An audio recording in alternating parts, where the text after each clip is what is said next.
Good morning, everyone. We're just going to take a second to test the Zoom webinar, make sure that we're being heard in Zoom. Can hear you well, Sam. Thank you. Thank you, and good morning. Chair Crandall will be able to begin on time.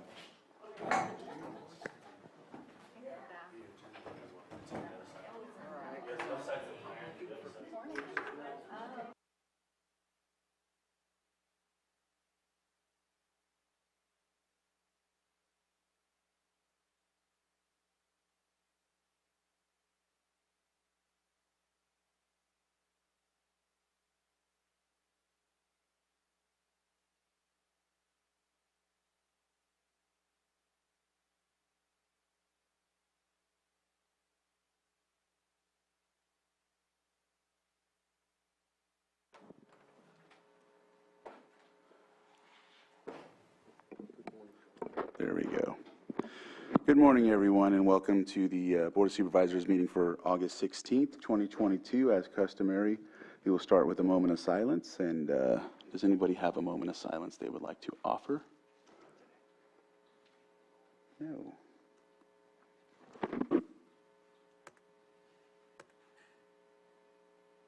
I do have a moment of silence for, let's see here. Pulling it up right now.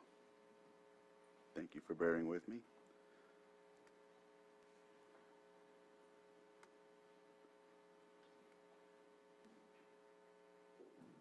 And so I have a moment of silence for Andrea McLeod. She passed on August 10th from Big Valley. She's preceded in death by her husband, and so I'd like to, and her husband passed recently as well. So it's a very sad event for the people from Big Valley, losing these two folks. So I'd like to offer that moment of silence to them.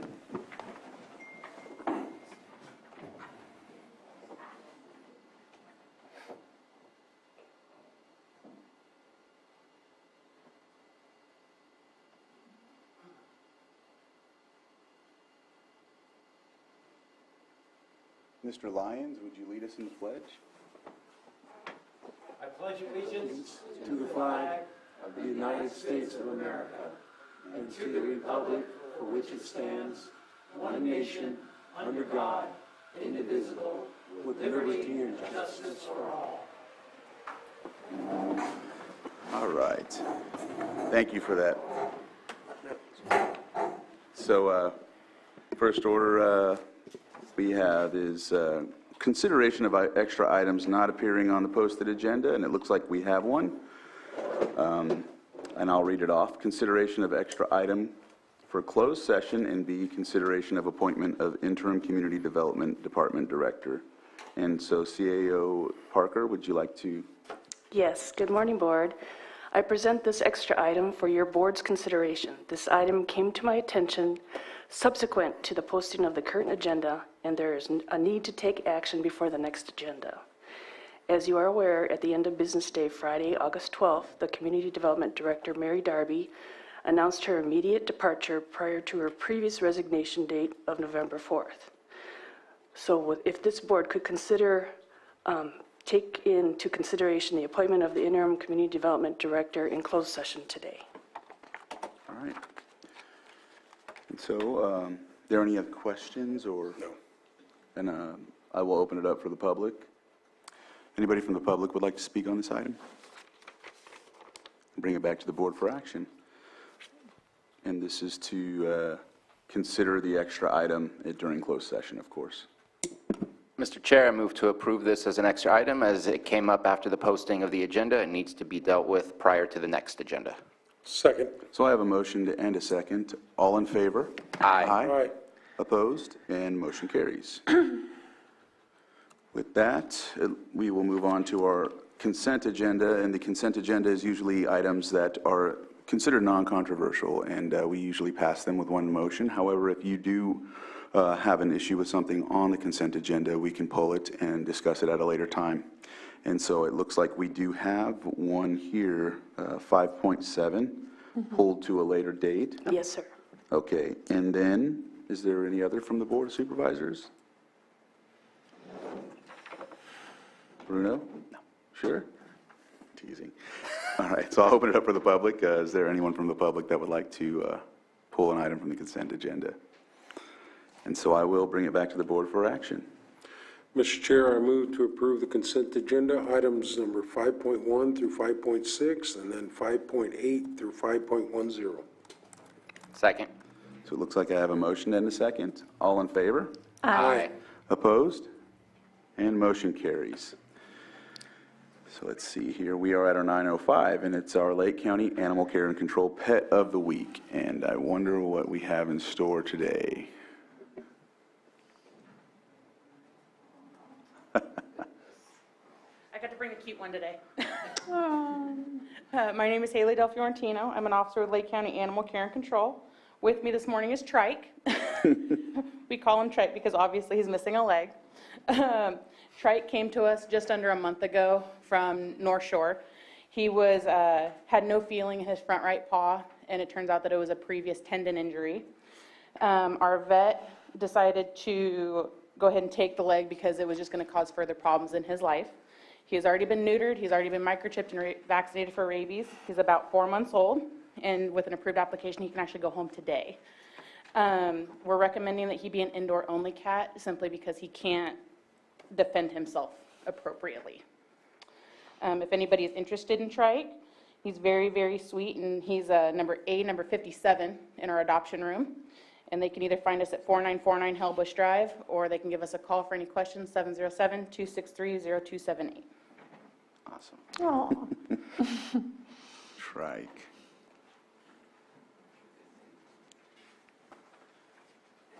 I couldn't hear very well. I thought you said trite. I'm glad you didn't say that.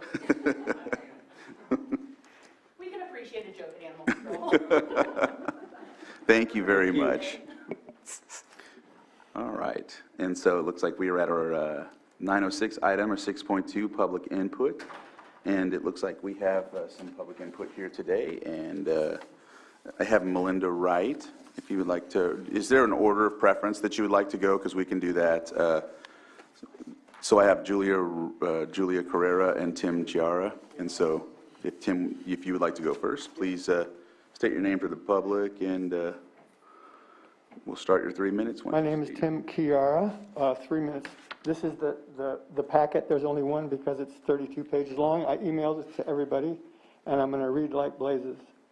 So the purpose, the Western Region Town Hall requests that the Board of Supervisors takes up sponsorship to the Natural Resources Conservation Service of the United States Department of Agriculture for funding to restore the Upper Lake levee system to original capacity, or designates an appropriate county agency to act as sponsor.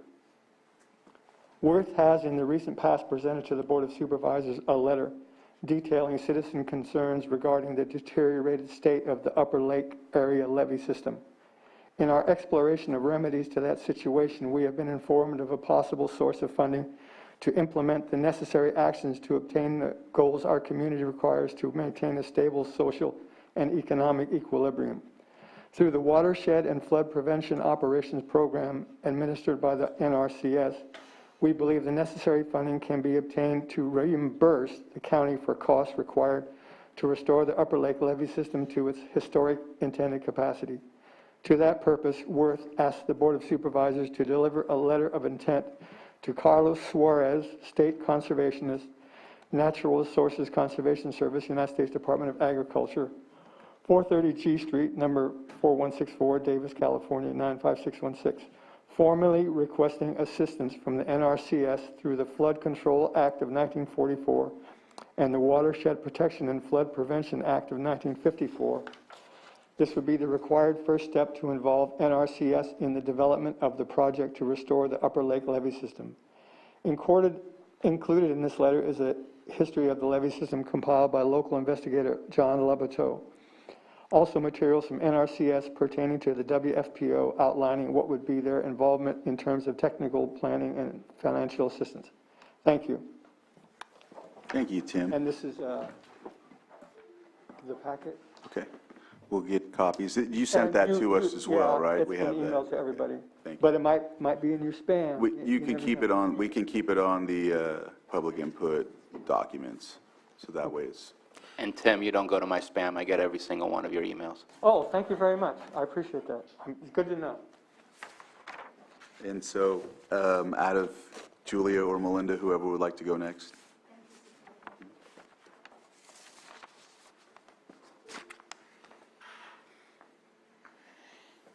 Good morning, Chairman Crandall, Supervisors, staff, and County Council. We look forward to seeing you this week. I'm Julia Carrera, a resident and business owner of Upper Lake, as well as a member of the Municipal Advisory Council known as Worth, representing Upper Lake, Nice, and Blue Lakes, where I met the call of service by our supervisor and agreed to sit on the council. Just so you know, I just returned from a 5-week vacation in Portugal, but I'm here this morning today, not to promote fear, but to come to you providing facts, as knowledge is power. My home, rental properties, and environmental compliance business can't exist without the community of Upper Lake, a community that matters. I'm not here to say the sky is falling. I am here to provide data national scientists are pointing to climate change as the cause. 1,000-year storms have now reached California, causing severe flood damage to those communities in Death Valley, displacing roads, cars, homes, and people. 3 1,000-year storm events in 1 week that not only killed people, but demolished homes, businesses, and communities in our country. The National Flood Insurance Program website states levees, along with heavy rains, are a few of the main causes of flooding. Climate change is real, which is why the federal government signed today, the president is signing and is investing billions to combat climate change from various approaches. Here are the hard copies of these facts for your record. The Middle Creek Flood Control Project, for those that don't know what that is, it's the levee system in Upper Lake created by the Army Corps of Engineers and turned over for maintenance and management to Lake County, was created to protect people, businesses, and the town of Upper Lake from flooding. It was not created as a creek for vegetation. As many Upper Lake residents along the levee have pointed out, it was preached to those levee residents at the time of the flood control project installation, no vegetation can be planted on the levee. The present condition of the Middle Creek Flood Control Project is a channel full of vegetation growing wild for, at the very least, a decade. This is causing significant vegetation damming of the water flow, in one instance resulting in the collapse of approximately 50 linear feet channel bank, and significant decreased capacity of levee channel. As the Department of Water Resources outreach event in December of 2021 in Upper Lake, the engineers involved with the Middle Creek Flood Control Project provided data that the project channel does not meet the 100-year storm requirements. With catastrophic flooding from the 1,000-year storms, along with the 100-year storms on the rise, and a flood control project that will not handle the flow of these storms, nor the flow it was designed to handle by the Army Corps of Engineers, Upper Lake needs the Middle Creek Flood Control Project to be returned to its original flow capacity by any means and all means, and as soon as possible. The Worth has identified one legitimate possibility for funding of such a project in the letter that the speaker wrote about. An ounce of prevention is worth a pound of cure, according to Benjamin Franklin. Please, it's time to direct staff to clear the channel vegetation from the Middle Creek Flood Control Project immediately so as to restore its original flow capacity. With the limited staffing right now, such a project can be subcontracted out with up to 100% project cost reimbursed by NRCS. Thank you. Thank you. Thank you.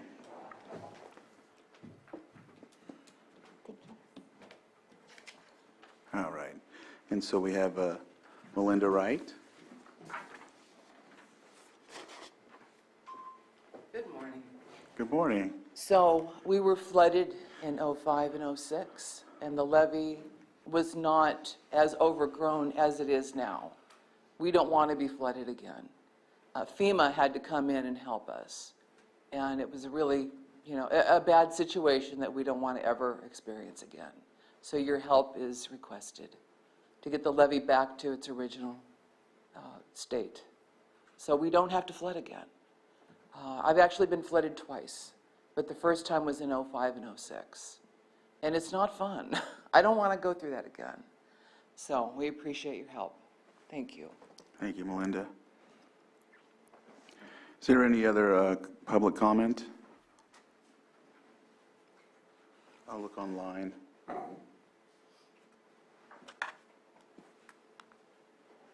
And I don't see any hands up, so I will bring it back to the board and close public input at this time. We are at our next item, which is, would you like to, no, it's a 9:15, so we have another minute, right? Barely. Barely.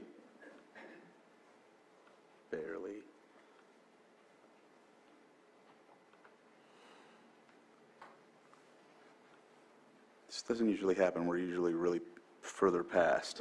If they would have brought puppies, we'd be in good shape. So we hit 9:15 for our 6.3 presentation of an annual report on the activities of Lake County Resource Conservation District. And with us, it looks like we have Dr. Harry Lyons. And Dr. Lyons, if you'd like to come sit up front here, you can do that. You can do so. Okay. Rather than standing, yeah. It's a better grilling seat. Yeah. Okay. So, over there?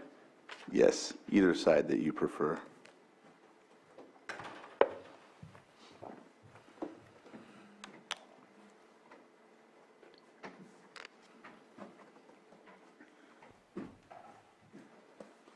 Thank you, Mr. Chairman, and supervisors, and county council, and also the staff. Thank you for this opportunity to report on the progress and problems of the Lake County Resource Conservation District. So I had a PowerPoint presentation.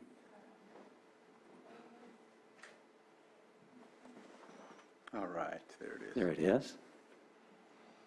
And some of these slides are from Victoria Brandon, and some have been adapted by Mary Jo Velasquez, so I had a lot of help with this.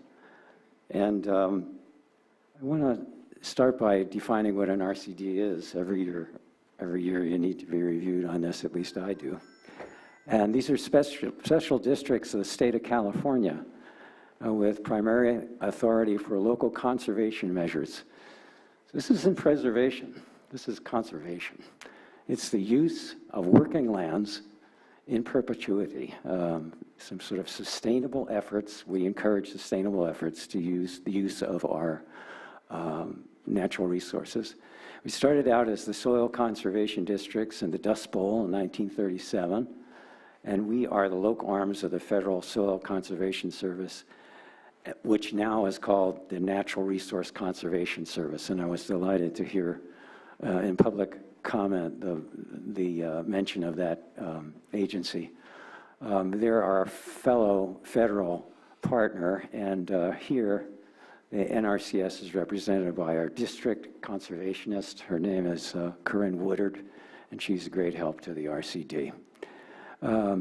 We have expanded our mandate from soil to fish, wildlife, fire prevention, invasive species, et cetera. And much of this is in response to changes in climate, so we are hip in that regard. 21st century problems, we're aware of them. Okay, next slide, please. What do we do is soil and water conservation programs, very often with our partners in Napa and Mendocino. There's a big RCDs. They often take us under their wing. Wildlife habitat enhancement, and some restoration projects, especially with regard to fire damage. Invasive species management, watershed restoration, conservation planning with special respect to forestry and education. We try to make fourth graders, kindergartners, and eighth graders aware of careers in conservation and the idea that people are making a living outside using their brains and their backs, and they're enjoying it a great deal. So this is the message to young people. Next slide. Here in Lake County, there were originally 5 RCDs.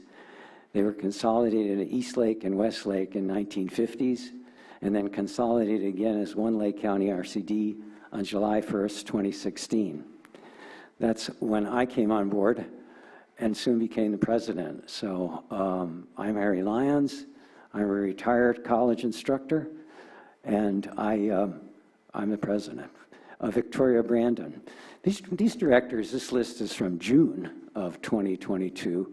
We have lost 2 of our directors, and that's one of the things I come to you with a request to help us find a replacement for Victoria Brandon, who was an at-large representative. And you can ask me, why would you let someone like Victoria Brandon go? And the answer is, these are volunteers, and when they want to go, they go. Victoria is now pursuing her interest in the Sierra Club structure and also the 30 by 30 program, which is the thrust by the state and federal government to have some kind of protection for 30% of our seas and lands by 2030. So that's what she's up to. The other person we lost was Bill Lincoln. And Bill Lincoln left to be closer to his grandchildren, who are in further north in California. There's no greater detriment to volunteer work than grandchildren. People are always leaving to be closer to their grandchildren. And there's a lot of grandchildren represented in this list of people. I wanted to tell you that the median age of the people on our board, now that there's 5 left, is 75. I know there's 2 people older than me, and there's 2 people younger than me, and I'm 75, so I'm the median. And so we plug away, but we need some help. We need 2 more representatives. Victoria needs to be replaced by an at-large representative, and Bill Lincoln needs to be replaced by a District 1 representative. So Supervisor Simon, I'll be in contact with you, and perhaps there's some structure in the county administration that can release an announcement of these vacancies. I know that through official channels, I did report the resignations of these 2 people. Randy Craig is the newest representative on the directors of the RCD. He is a walnut farmer in Bachelor Valley. It's very exciting to have Randy because he's the one truly ag representative. And we want to return to our roots as a soil conservation service and do more ag work. We've done some of that with Mendocino County, but we want to strengthen our ag profile here in Lake County. Shula Shoup, like me, is a retired environmental educator. She's also worked as a legal secretary, and so I rely on her for careful reading of contracts and proposals. Mary Jo Velasquez, I think, retired yesterday. She's a researcher at the Mayo Clinic, works on bone regeneration and senescence in old bones. Our associate directors are Tony Blyleven and Davis Palmer. Tony is the person who directs our Trout in the Classroom program, and Davis runs our Kids in the Creek program in the Middletown area. Next is our employees. We have 6 or 7, depending upon how you count them, employees. They're all part-time. They serve at will. They get by without any retirement benefits, without health insurance, just straight ahead part-time employment. Greg Dills, I'll deal with Greg Dills and Linda Juntunan first. Greg is not retired completely, but he's in the process of retiring. And he has every right to retire, but he is the heart of the RCD. He writes the grants, he directs the projects associated with those grants, and we have had a great deal of difficulty replacing him. It's hard to get a project manager in an at-will position without benefits. We have tried, and there are alternatives to how we're going to approach this, but Greg has really been the heart of this process. He's got connections to the EPA and the Bureau of Land Management, a long history of working with many partners. Next is Larry Ray. He's the project coordinator. He works under Greg, and Larry Ray is a plant expert and works with coordination with our partners, including most recently Terra, the Tribal Eco Restoration Alliance, and they're doing some work with us in the Scotts Creek drainage. Lori Hutchison is the fire safe coordinator. She works on grants for outreach material. She keeps the fire safe org website active. She's the one person in an organization who understands and works in social media, so she is our social media contact. And Lori presently is promoting the applications for the CWDG, which is the Community Wildfire Defense Grant. This is a huge grant that's coming from the federal government that Lori is trying to alert everyone to. There's a lot of people working on getting us ready for that in the Risk Reduction Authority and in the Firewise communities and so on. Scott McLean is our field technician. He designs and sets up irrigation equipment for us in our oak reforestation programs. Alma de Paredes is our new administrative assistant, and she and I are taking training from Linda Juntunen, who has been with the district, at least as a volunteer, and often as a part-time employee since 1999. So she's seen this organization through 2 centuries, and so has Greg Dills. She was and is retiring, and she was an administrative assistant in an organization that had no administrators. So this means there's quite a lot of work. When you're an assistant to no one, you would have to pick up quite a burden. And so that's what she's been doing. Laurel Bard and Christina Linder are not our employees, but they are our Civic Spark Fellows, and they form an important link between the RCD and CLERC, the Clear Lake Environmental Research Center. And I'll mention CLERC again. They're, along with Napa RCD and Mendocino RCD, CLERC is an important partner in us getting things done and surviving. Next slide. There are smaller projects that the RCD takes care of. These are all projects that generate no revenue, but that are undertaken by the directors for the most part. One is an annual weed tour. The RCD is a member of the weed management area in Lake County, and we have a weed tour every year at Anderson Marsh. We have 2 programs for 4th graders, Field Days in the Creek, which takes place with students from Minnie Cannon and Coyote Valley, and Kids in the Creek, which takes place with 4th graders from Upper Lake and Lakeport.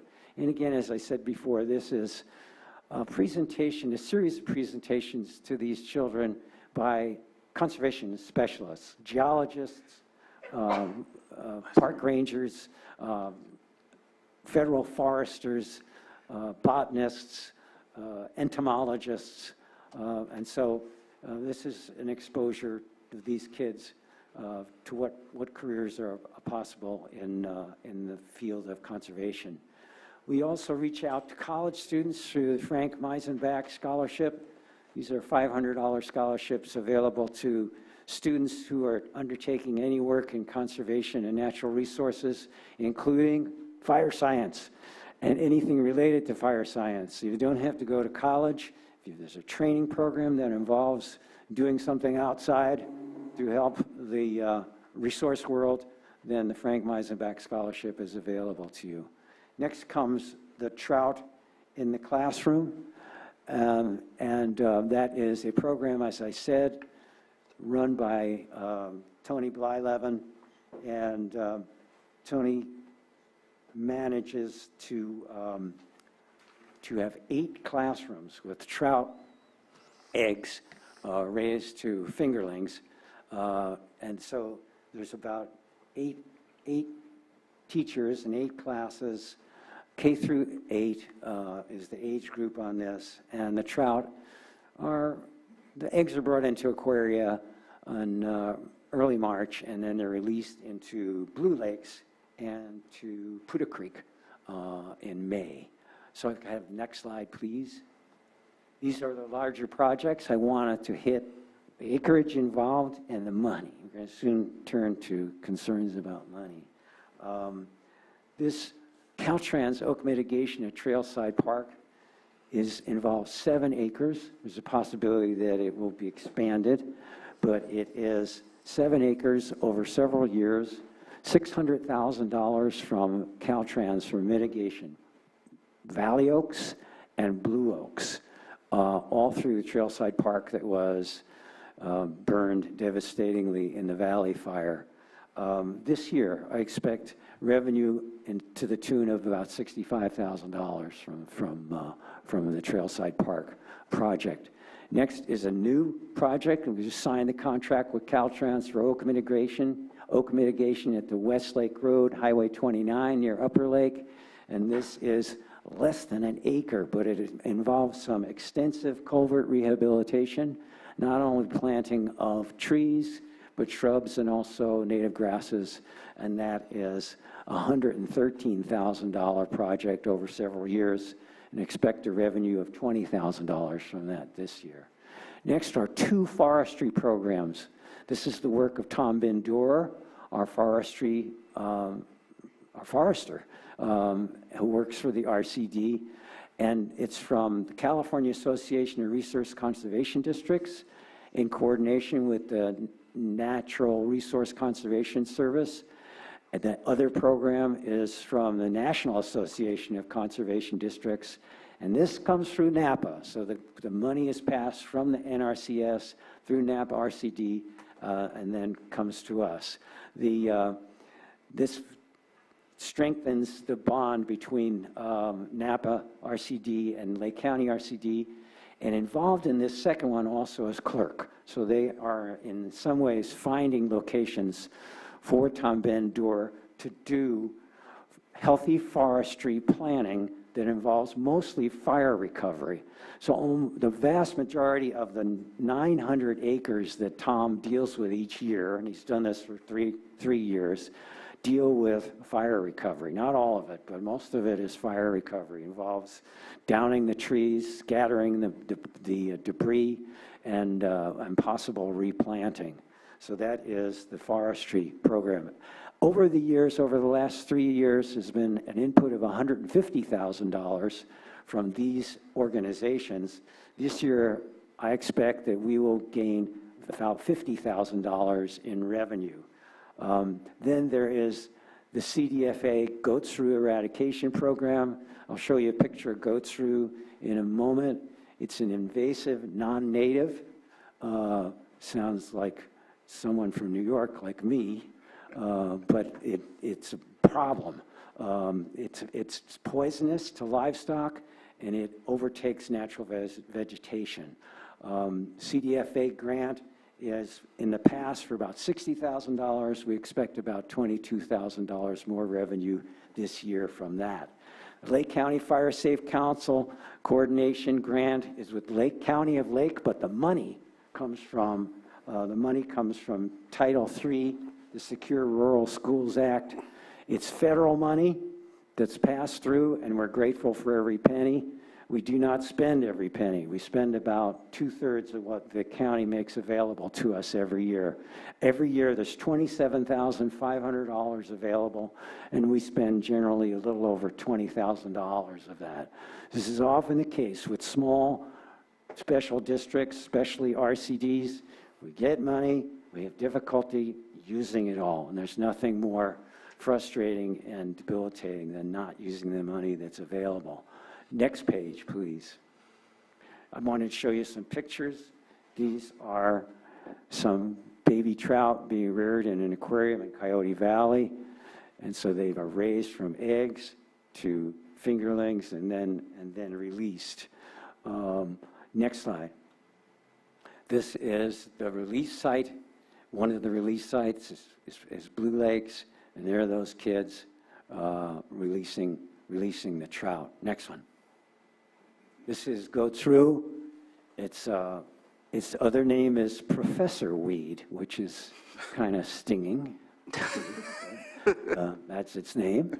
The next slide shows Trailside Park. This is a photo from 2018. There's been 2 reforestation efforts, one by volunteers in 2017 and 2018 with ponderosa pine, purchased and managed through the RCD with money from the Rotary clubs in the Lake County area, with money from the wine consortium. The wineries and the vineyards had an organization that raised money for recovery. And so this was an effort to replant ponderosas. This was followed by professional planning by the RCD through Caltrans Mitigation in 2021, and we'll continue that work this year in 2022.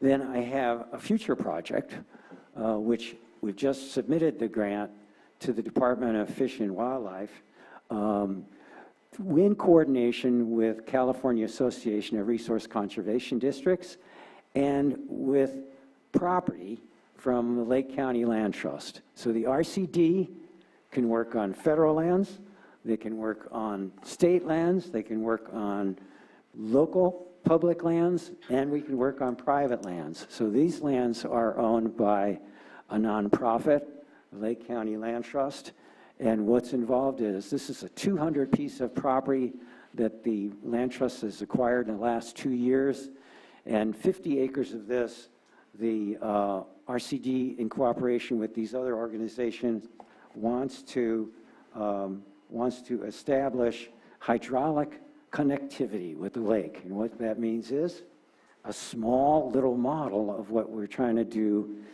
in Middle Creek, in the Middle Creek restoration area, breaking down levees, allowing the lake to spill into shallow areas and reestablishing a wetland. How big a wetland?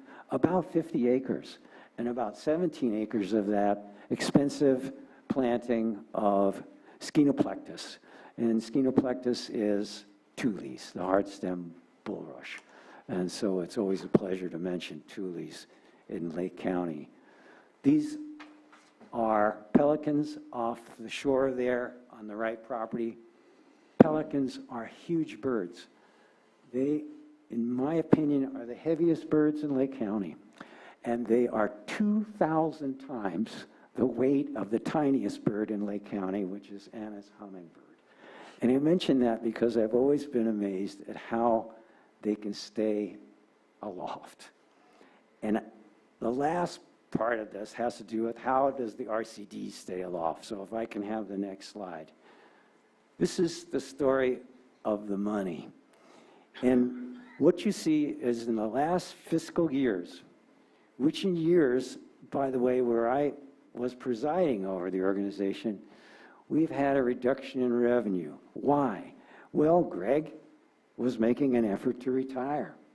And as I said, he's got a right to.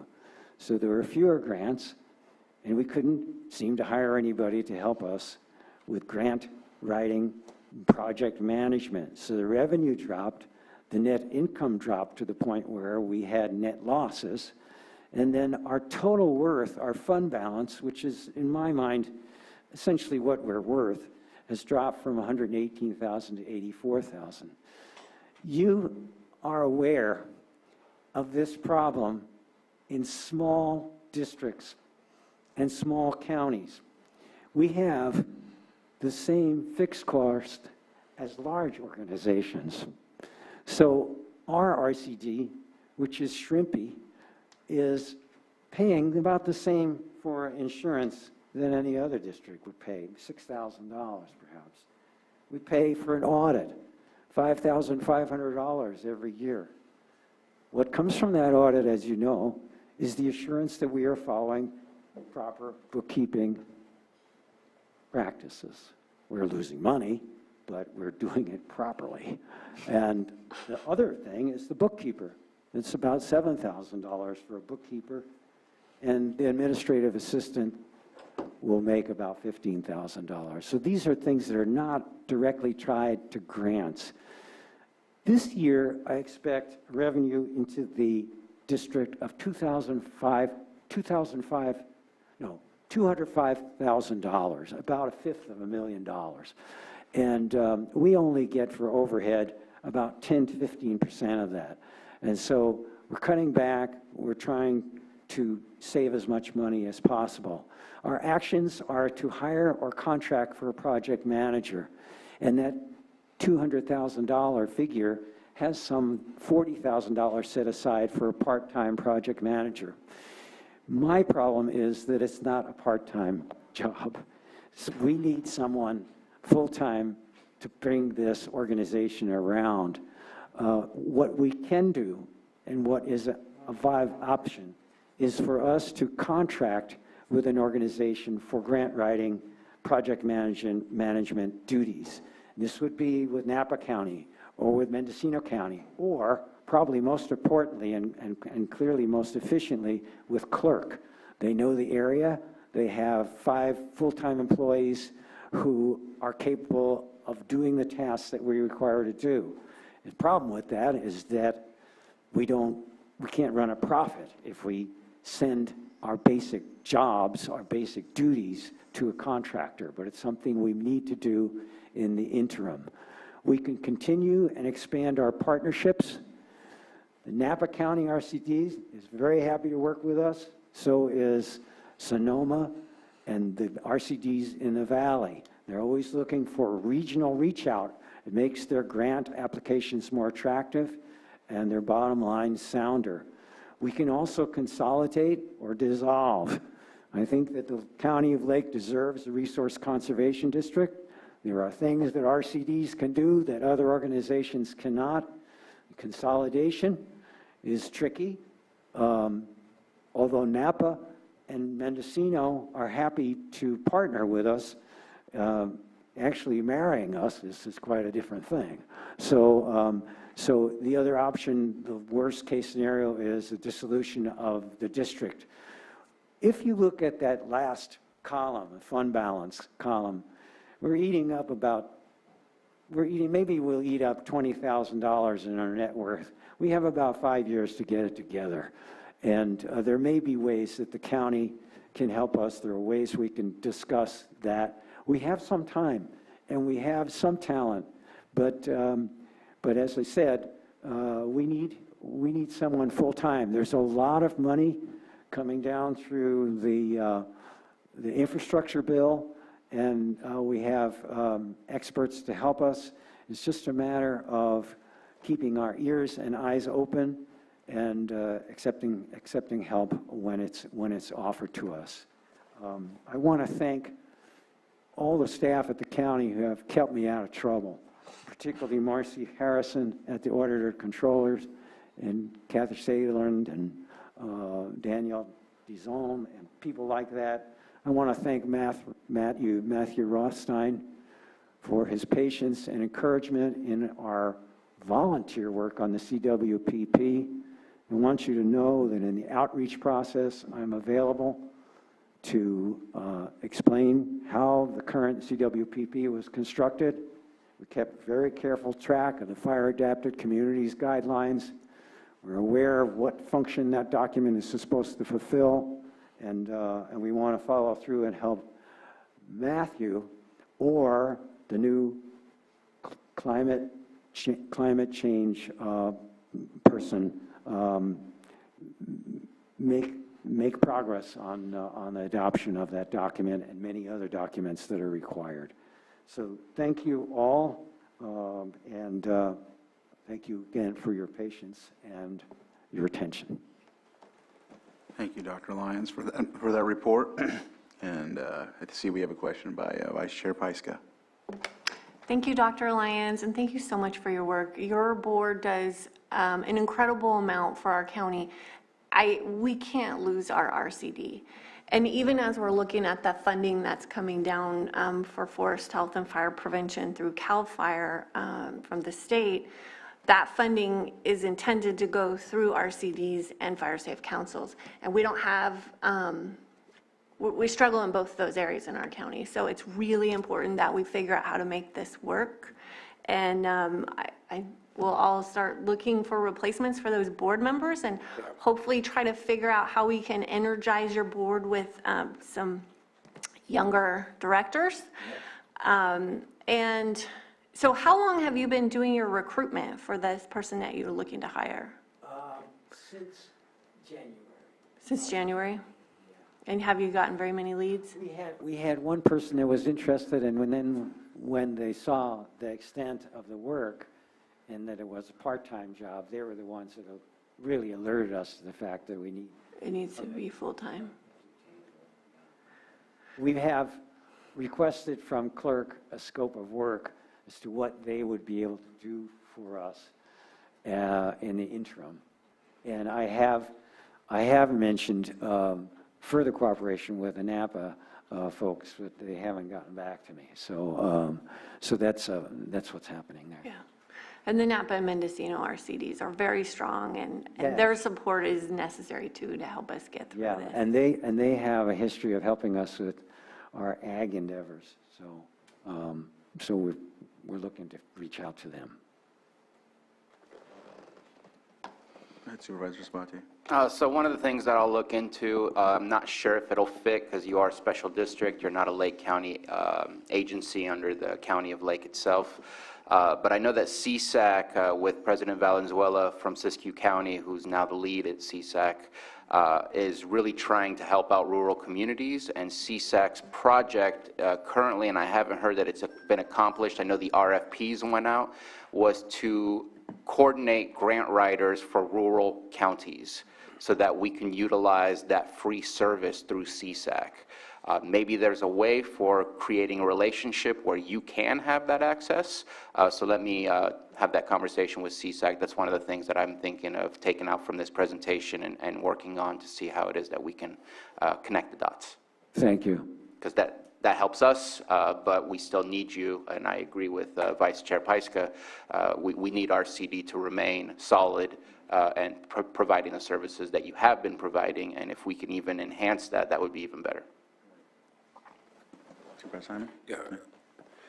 Talking about filling the board seats that you have, obviously will help in my district, but I know we've done press releases. Is there anything we could do to get it out there, to get to the public? Because not many folks, and maybe you've already done this, but maybe we can send something out and say, we're looking for those seats to be filled, because I think that's very important, replacing those. So getting that announcement out there is real important.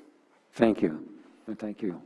And for the board seat, you have a member at large, right? That's anybody, anywhere? There's one member at large and one district one. Okay, and member, what are the requirements? What are you looking for in that person? Someone who is willing to get involved with natural resource, someone who is willing to make difficult decisions in a financially threatened organization. It's a very satisfying job in a sense that it is not thankless at all. Everything we do, people are grateful for what we do. It's remarkable that way, but it is the government, and I know that any government entity brings challenges for people that are new to it. So, but it is a challenging position. Okay. All right. What's the time commitment? We meet once a month, and then there are subcommittee meetings maybe twice a month. Well, I know I'll be on the lookout. Okay. And I think we all will be. And so yeah, is there anything else from the board? Any other questions or comments? Thank you, Dr. Lyons. I actually did meet, I want to say about a month ago, with some folks from NRCS in some areas, Blue Lakes and Upper Lake, of course, as you heard in the beginning of the meeting. Right. And so I still have to do another tour with them. If you'd like, I can invite you along that way to get your insight. It always helps. Yeah, I would like to do that. I would like to get out. I've never seen those trout. I've never seen that goat's fruit flower. I've never seen those kids. I'm always writing resolutions, transferring budget transfers, and checking of the checks, and so you get involved with all this administrative stuff. But if you drag me away, I'll love it. I will. I'll hold you to that. One more thing. The CWPP was a massive undertaking, and I can't let this opportunity go past without thanking you and your team for that. We're getting close to the finish line with it, but I mean, that was big. And you were dedicated, coming to all of the meetings and reporting out, and Yes, thank you for that. It was Linda Juntnan and Laurel Bard, and also the Christina were involved with that, and so we're happy to get that done. It's svelte. It's skinny with a lot of links to updated sites. So it's a modern piece of work. We're very proud of it. Thank you. But it's critical for our county to have that, so The thank heart, you. the heart of it is a list of projects that are stated as having community support, and that's what the grant providers need. Here's a list of projects. The people are behind us, including the tribes. So we're ready to go. Yeah, and just let us know how we can help you and support you, and if you need anything, just open lines of communication so we can figure out how to get you to that point, that place of strength that we need you to be. Okay, thank you all. Well, I know we're in touch with you quite frequently about Middle Creek, so we appreciate your work there too, so, yeah. Thank you all. So I'll open it up for the public in case there's any questions. Anyone in the chambers that would like to comment on this item on the agenda? And if not, I know I see someone on Zoom, and Betsy Kahn, if you would like to unmute, state your name for the record, and we'll go forward from there. Thank you, Mr. Chair. Betsy Kahn, the Essential Public Information Center. I'd like to ask a couple of questions. First of all, this is not something that was in your list, and that we do love the RCD. There's no question about it. That's a very important organization to this county. The Department of Water Resources Invasive Species Coordinator, Angela Dow, has talked a lot about the gray area, if you will, of non-aquatic invasive species that are now occupying that part of the shoreline that is accessed or exposed to the air because of the lake level going down. It's a whole different animal. We've never had this problem discussed here before, but it's invasive species and it's land-based. It's, I just wonder if the RCD could maybe help sort that out. We really need to do that.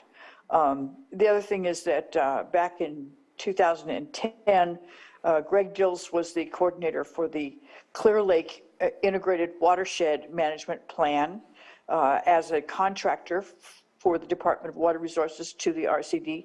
And that document desperately needs to be updated and completed. It only covered 3 of the 18 major tributaries that run to the lake. And the need to do that is identified in the West Side Integrated Regional Water Management Plan, and Angela Dow knows about it. It's been discussed at the Blue Ribbon Committee, but those are just 2 of the things I think that we would be really grateful to have your help with. Thank you. Okay, so it's the interface between aquatic environment and the terrestrial environment. That's one thing, and then the other is the update on the watershed plan that Greg did in 2010. That's correct. Okay, thank you. All right. Any other public comment? I'm not seeing any hands up, so I will bring it back to the board and close public input at this time. And thank you again, Dr. Lyons, for the report. We'll be reaching out to you for support on what you've asked, and I know that we're all going to be searching as well to help. Yeah, and I'll be looking for that District 1. I'll be in contact. Thank you very much. All right. With that, looks like we're a little past our 9:30, but what I'm going to offer is a quick break, if anybody would like to take one, a 5-minute break, and then we'll come to our 6.4. All right. No problem.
right.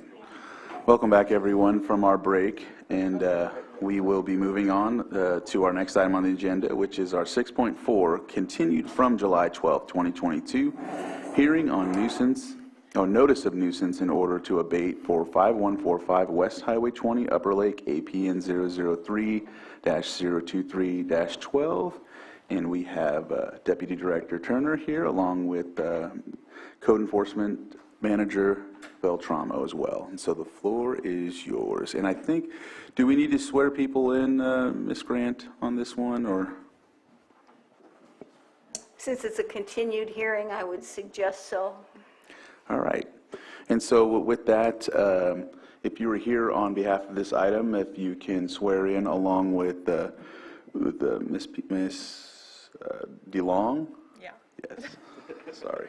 Okay, so I almost said her maiden name. if you're here to testify with your right hand raised, do you solemnly swear that the testimony you're about to give will be the truth, the whole truth, and nothing but the truth, so help you God? Thank you. Thank you very much for that. All right. Good morning. Mireya Turner, Deputy Director, Community Development. Following the last board hearing, staff did do some research regarding possible options for the solution of the unpermitted structures on a zoning that was inappropriate. So it is currently zoned R1 single family, which allows for accessory uses so long as there's a primary residential use. But however, as the board is aware, that was not what we were seeing at this parcel. There is an option for a rezone to open space, which does allow, according to the code, for public parks, passive recreation areas, and game preserves. The passive recreation area is the one that fits the definition of the use that we have at this location. According to Article 47 in our code, rezones can be initiated 3 different ways. The first is by a majority of the property owners coming and applying and paying a fee. The second is through a resolution of intention by the Planning Commission. And the third is a resolution of intention by the board. My understanding of the code is that if either the Planning Commission or the Board of Supervisors initiate the intent to rezone the parcel, there is no fee due. However, if the property owners do, then it is the fee that's set by the board. Open space would not require a general plan amendment for this, so it would just be a rezone. To date, we do have record of the property owners contacting our staff. It was briefly by email. It was through our associate planner, who gave them pretty much the same information that I'm giving you now. He also did mention an exception that had been done historically. However, the criteria for that are not suitable for this situation. And that is what I have for the planning side. I'll pass it over to our code enforcement manager in case there's code enforcement update. At this time, I have nothing further to add. Thank you. Vice Chair Pyska?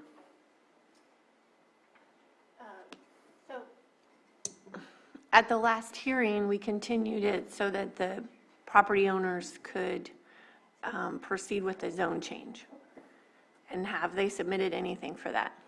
To date, we received 1 inquiry from the homeowners association, but we have not received an application.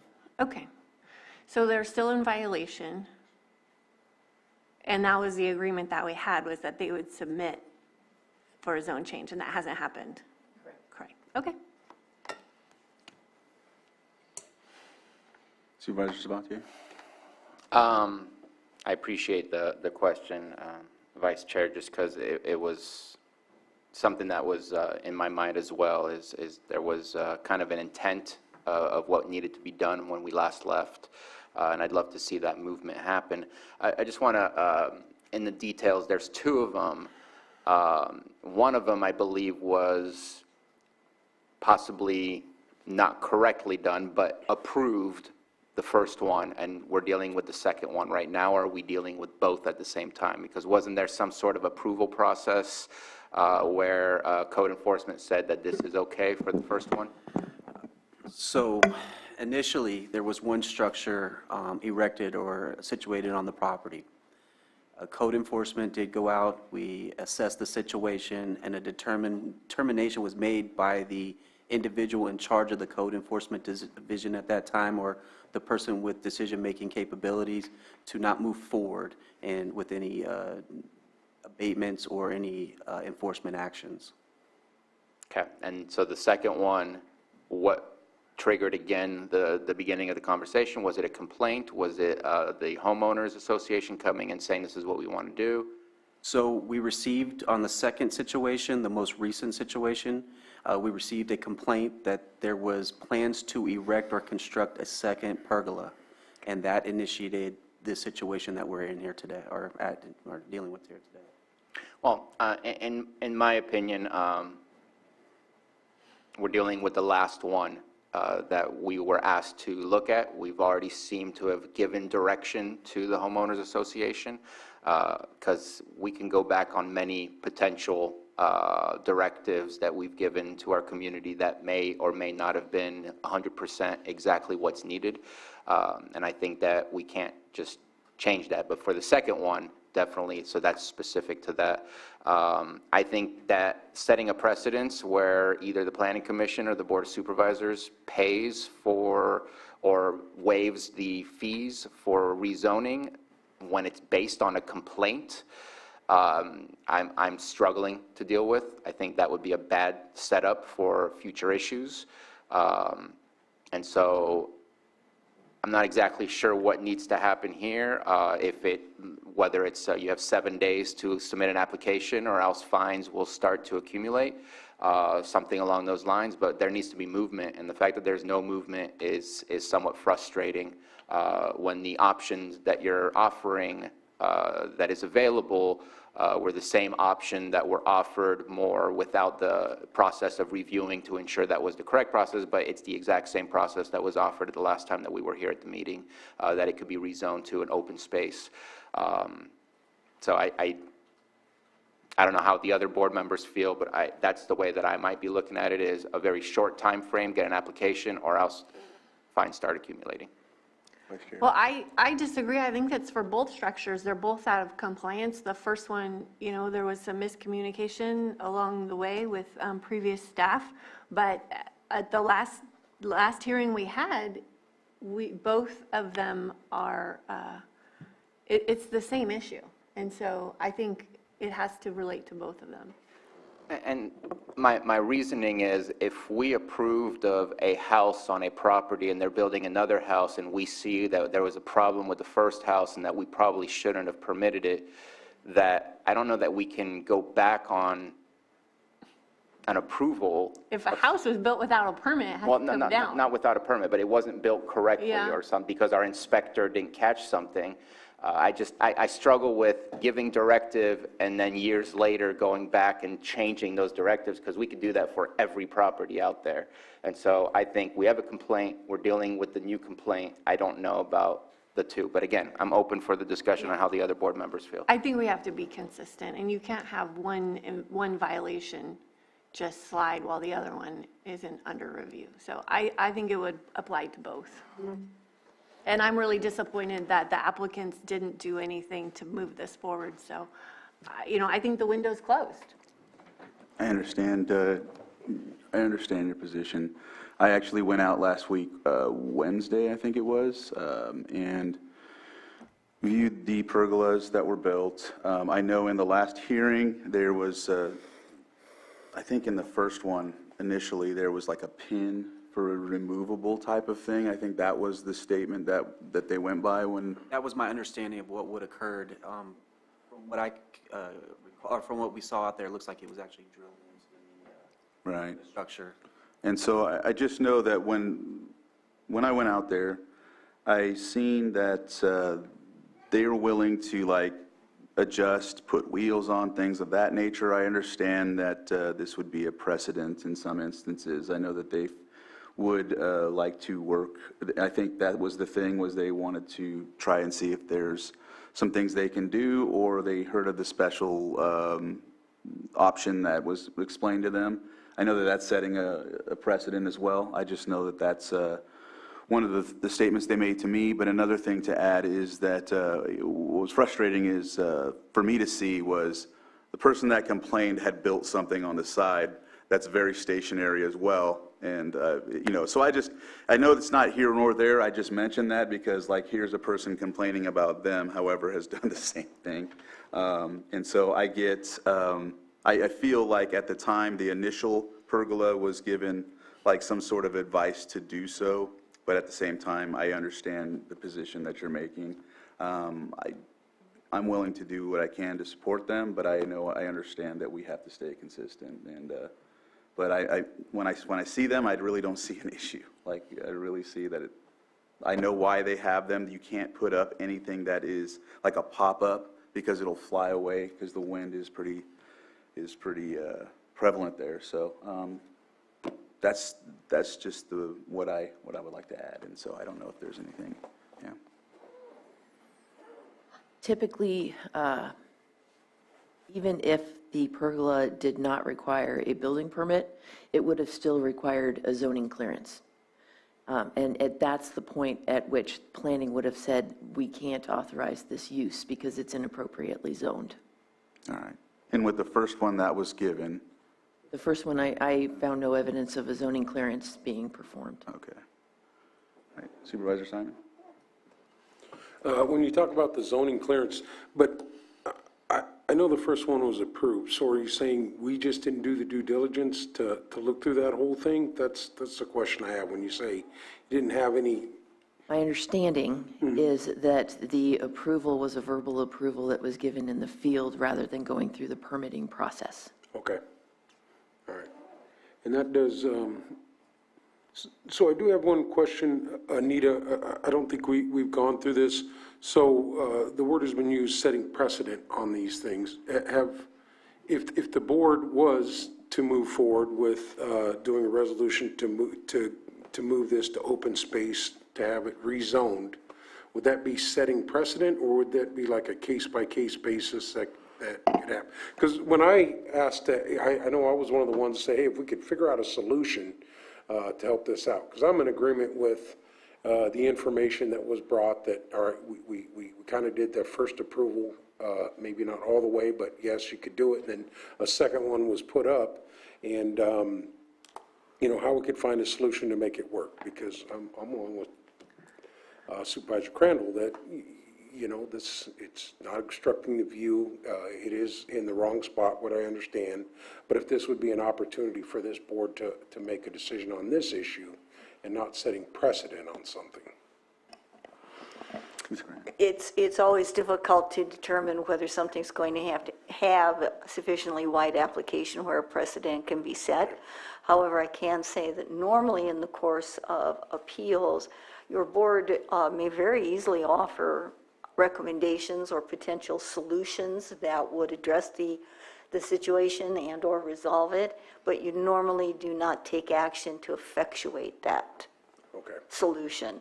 So one of the things that you historically have done is to offer additional time and simply state you have until X date to put your application in for a rezone. It's my understanding, though certainly community development can correct me, that the rezone would take care of both of these structures. It would resolve the issue as to both structures. So that would be a very simple solution. I would also say that depending upon the circumstances in the field and the idea of whether someone had the authority to make certain decisions, there is a difference between declining to enforce a code and finding that a code hasn't been violated. So just because code enforcement would say we're not pursuing this doesn't mean that the first pergola was fine. It just means there was no determination to enforce the ordinance to have it removed. So it's slightly different, but again, a rezone seems, from what staff is saying, to be the most expeditious way to take care of all of this. Okay. Did you have something to add? Yes, unlike our conditional use permits, like the findings that are required for a minor or a major use permit, there is a finding that says there can be no code violations on the parcel. A rezone doesn't have that same finding, And so it would actually fix the violation issue that we're seeing now. They may or may not need building permits for the pergolas, but they definitely would also still need a zoning clearance to make sure that they conform with the setbacks in open space. Thank you for that. Can I see, Yeah. do you want to go first? I just want to point out that it's private property. There's no public benefit. So I feel the responsibility to have this rezoning is squarely on the property owners, and we shouldn't set any kind of precedent. The Blue Lakes doesn't have beautiful beaches like this for the public to enjoy. This is private property for their use only. Supervisor Mate? Am I incorrect in believing that we're looking at potentially a $10,000 cost for a rezone? I think that's accurate, yes. I mean, to me, that this looks, number one, the pictures are beautiful. And I'm upset at the time we're spending on fixing something that's beautiful when we can walk around anywhere in other neighborhoods and find things that do need to be fixed. Unfortunately, this doesn't follow the rules. I want to make this as simple as possible so we can move on to actually cleaning things up rather than dealing with this, but we also can't ignore complaints, and if complaints are legitimate, where there's some zoning violations, we got to do something about this. I see this as a very easy process, and maybe I just don't understand the rezone process as to why it ends up costing $10,000. I know that we have minimum fees. What I would be willing to do is they just pay for the hourly fee, and if that hourly fee ends up being $5,000 to process the whole rezone, I don't know if we automatically give people their refunds if it's less than $10,000, if they're doing a rezone, or if that's really the minimum that they pay and that's what they get. But that would be one way to reduce the potential fees. That way it's not providing any gift or anything like that, and they're still going through the process to resolve this issue, because it does need to be resolved. But I want to get done and back to the real work that I would like code enforcement to work on, which is dealing with some of the less pretty pictures that we usually see when these presentations come to us. And I don't know if you can respond to that, and if that's something that's already in effect, and I just wasn't aware. No, thank you. I appreciate your point. We do work on a cost recovery basis, and so that's why our fee structure is set up listing the fee as an initial fee. So you can think of it more as a deposit. And then expenses that are accrued for that project are assessed against that deposit. So the initial fee would then be used for things such as staff time, public hearing notices, because a rezone does need to be, it needs to be a noticed hearing before the Planning Commission as well as the Board of Supervisors. So there's the advertising expense. But I think that the fees were initially assessed given a fee study that was done within our department for average amounts of time. So any amount that is left over, we do process refunds for the applicant. All right, thank you for that information.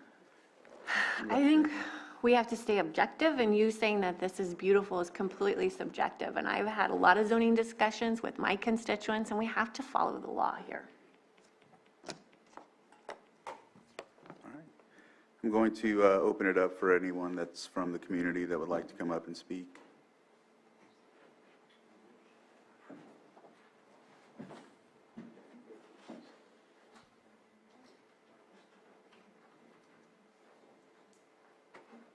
Hi, Zeb Hanks, built the structures.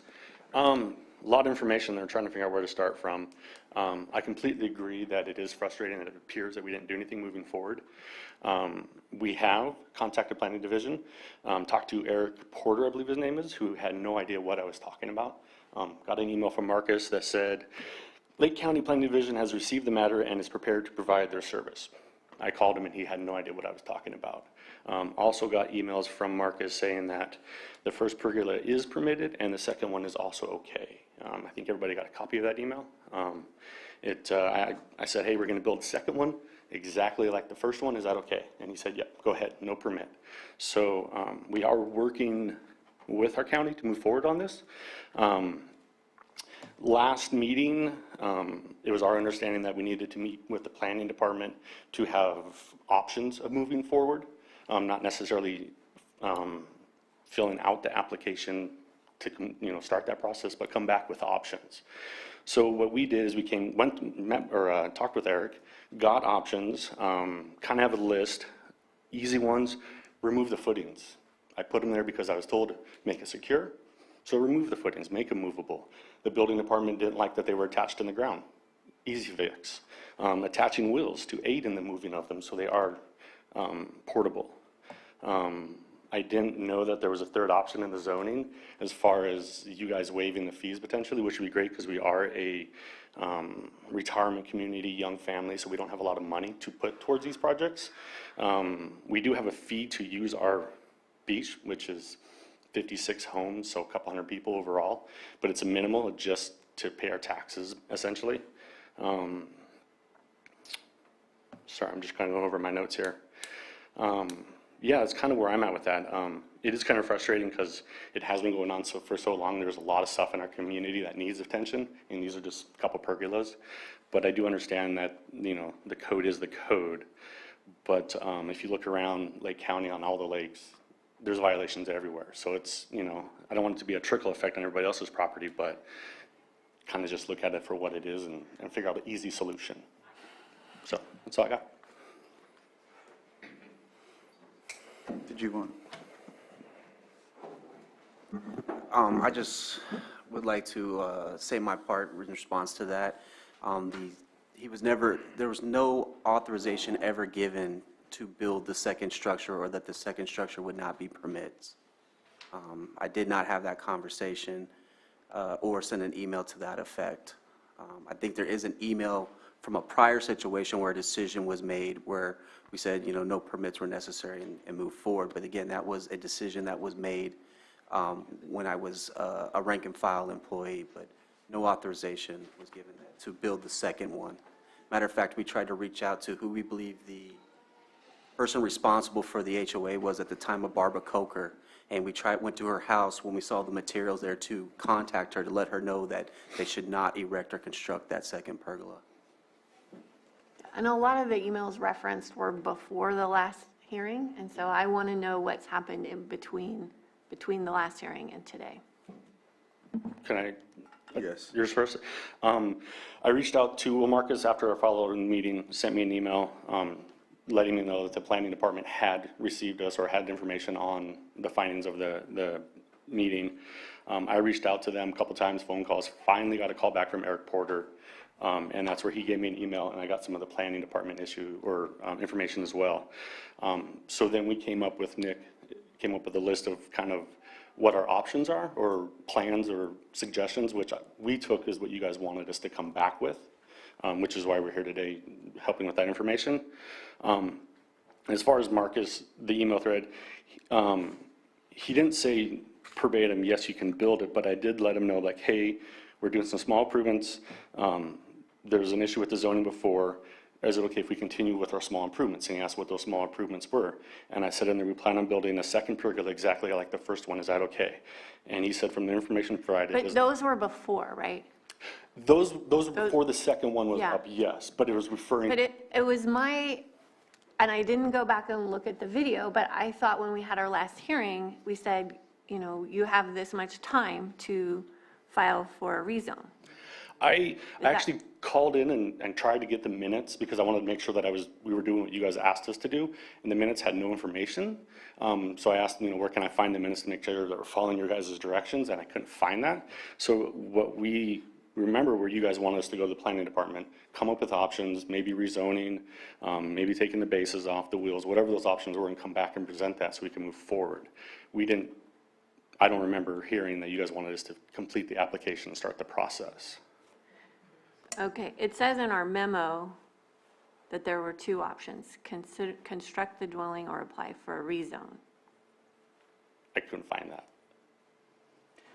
I know that there was no concrete decision made of what the options were, since nothing had been vetted for what was able to be done and not done. And so we did ask for them to meet together and I don't recall, and I didn't watch the video either, I should have now that I think about it, but I don't recall a specific timeline being given for application submission, because we weren't sure if there was even a possibility or if it needed to be abated, or if here are the options of what was possible. But video would definitely help us. Ms. Grant? I was just going to suggest, since you are moving forward today with your hearing, and the Community Development Department has come back with solutions they think are possible, if your board finds that there may have been confusion or perhaps just simply a lack of specificity as to what would be allowed to resolve this, you can certainly, as was mentioned before, give the property owners a limited period of time within which to comply. If there's a series of options, then fine. If there is only one option that you find would be suitable, the other option then for the county would be to abate if the solution's not forthcoming. With regard to whether these structures could be movable on private property, that's something that your board can inquire of staff as to whether they think that would affect a solution, or you can simply discard it if you don't find it workable. I know that in speaking with some folks in community development, that it'd be a very, very difficult thing in thinking of the wheels or whatever the case may be. I don't know if that's a movable structure, if that was even something that we could think of, you know. During our discussion, I was trying to think of other examples, and I know that in parcels, say residential parcels that don't have a house, people ask, oh, can I go park my RV there? And you're allowed to inhabit your land during the day, but you have to remove all your stuff in the evening. And so I sort of use that as kind of an equivalent to the situation. So then we kind of left it at how feasible is that? Right, and that's what I was thinking as well, and so I don't know if that's, Supervisor Simon, I see your pen up, sorry.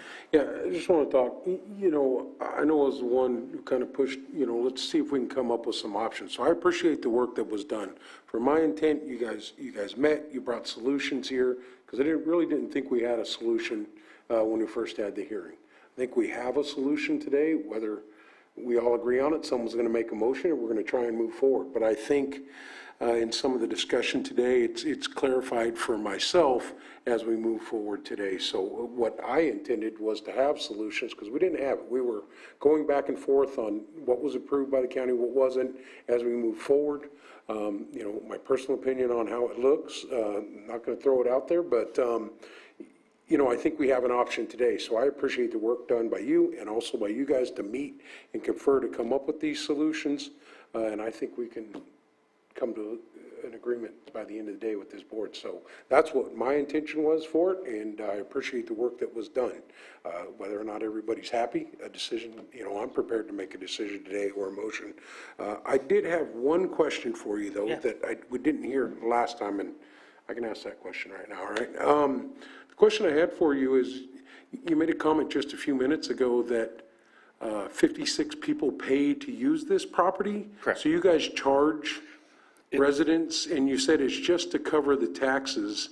That's what you said just a few minutes ago. So could you just, is that, what do you charge to use this property for the 56 residents that you mentioned? So Nick or Kay can handle that a little better. As far as it's for upkeep, maintenance, we do have a porta potty on there because there are no bathrooms around Blue Lake, so everybody on Highway 20 uses the water or the bushes or whatever. So it is we do have that pays for that. It's a very minimal fee. They can tell you a little bit more of where that money uses there, the financial part of it. It's deeded in our community that everybody has access to it. Back when they made the subdivision, they parceled out the beaches. I'm still worried about, I'm specifically asking on the charge that you charge folks to use this property. I'm going to pass that to Nick because he knows a lot more about that. I was more of the manual labor to help build that. So is it okay if I? Yeah, whoever can answer my question, yes. Okay. Yeah, definitely.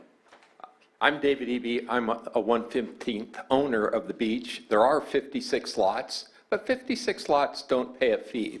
The fee is $60 for the key. We have a special key, special lock to keep the road traffic off our beach. The liability of children playing there and the thought of wheels being on those structures terrifies me. Because we do have vandalism, but my thing is it's 60 bucks. My question is, how many people pay a fee? Is it 56?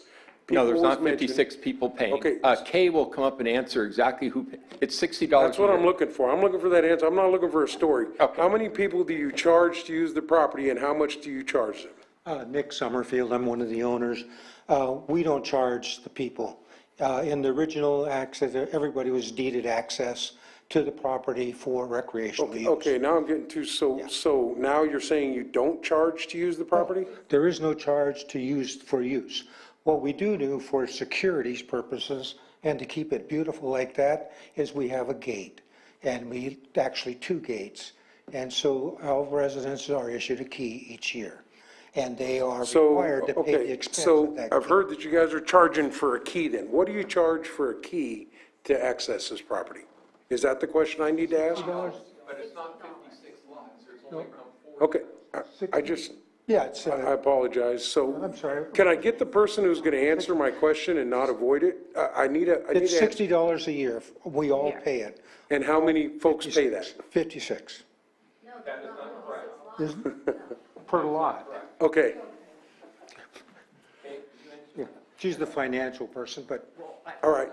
I'm not, I'm just the secretary. Okay. Everyone that has a house and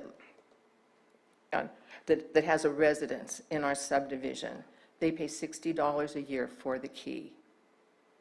And How many people have a house? 42, 43? 43. We have 43 houses right now. If there's lots, then they pay for access to it too. And that's only to keep all the riffraff off from the highway and stuff off, and to keep drugs and everything off, because there are a lot of kids. Okay, I just needed to know the answer to that question. I was just curious in my mind. I need it as I move forward and make my decision here. So, thank you. I appreciate that. But could I add just one little thing? You have to remember that we are really in a distressed area. We have people in our neighborhood paying this $10,000 plus the cost of a surveyor making up the Mylar that they also have to have. It's not just $10,000. We have to bring a surveyor in, and we have to pay for, I think it's a Mylar that you call it. We have to pay for that too. Several people in our neighborhood don't even pay taxes. They don't make enough money to even pay taxes. So to try to get someone together to put this $10,000 plus, you're probably looking at $15,000 to $20,000. It's not really So 10. let me ask you a question. The people who don't pay their taxes, do they pay their key fee? Most of them, yes. Okay. But they don't make enough money. And it's not that they're not paying taxes because they make too much money or not paying them. They don't make enough money to pay taxes. Okay. They're yearly. You guys have answered my question. Thank you very much. And did she get her name? For the Oh, I apologize. Kay Summerfield. Kay Summerfield. Okay. And I would just like to clarify too, as far as working with the county representatives on the initial pergolas, shade structures, whatever you want to call them. We worked with them, we got the okay in writing, in an email, saying that it was okay. In fact, on May 18th, we wrote a letter thanking the county for considering our questions and looking at our specific information that we provided, and said thank you, contact us if you need us to do anything further, and there was no contact from that thank you letter. And that letter went to the our Marcus here and the code enforcement officer.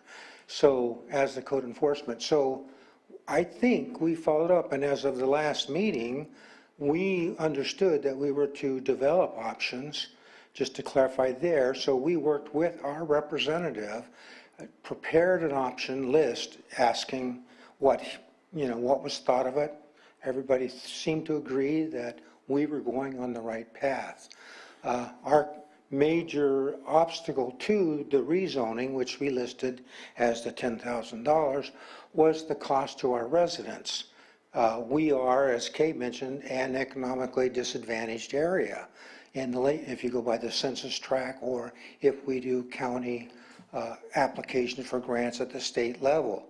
So we're really not prepared to start out and put in the bank 10 grand or whatever it is. And the actual property that we're talking about, no one really has ownership. It's 15 people pay the bills for that property. And it's basically donated to the 56 lots. So they can have themselves and their guests, however many guests they want, access to that beach. So when you say public access, although I know that's an interpretation, it's not for the 15 owners, it's to everybody in that subdivision is allowed with all their guests. So I think that's important when you look at the overall ownership, how it's handled. The other thing that I wanted to bring your attention to too is that going through the building codes, I've tried to look at them, I've tried to read them. They're kind of nebulous, and they're, you know, if you build something under 120 square feet as a storage shed, that's okay, right? I think that's your guidelines. You can't build an accessory structure if there's no residence on it. If there is a residence, right. But there's, in some areas, you can do, like the state of California encourages shade for playground areas, recreational areas. And they have building code permits if you exceed that 120 square feet for the shade. We stayed below that shade. These pergolas are 8 by 10. It's below that 120 magical number, if that's the number.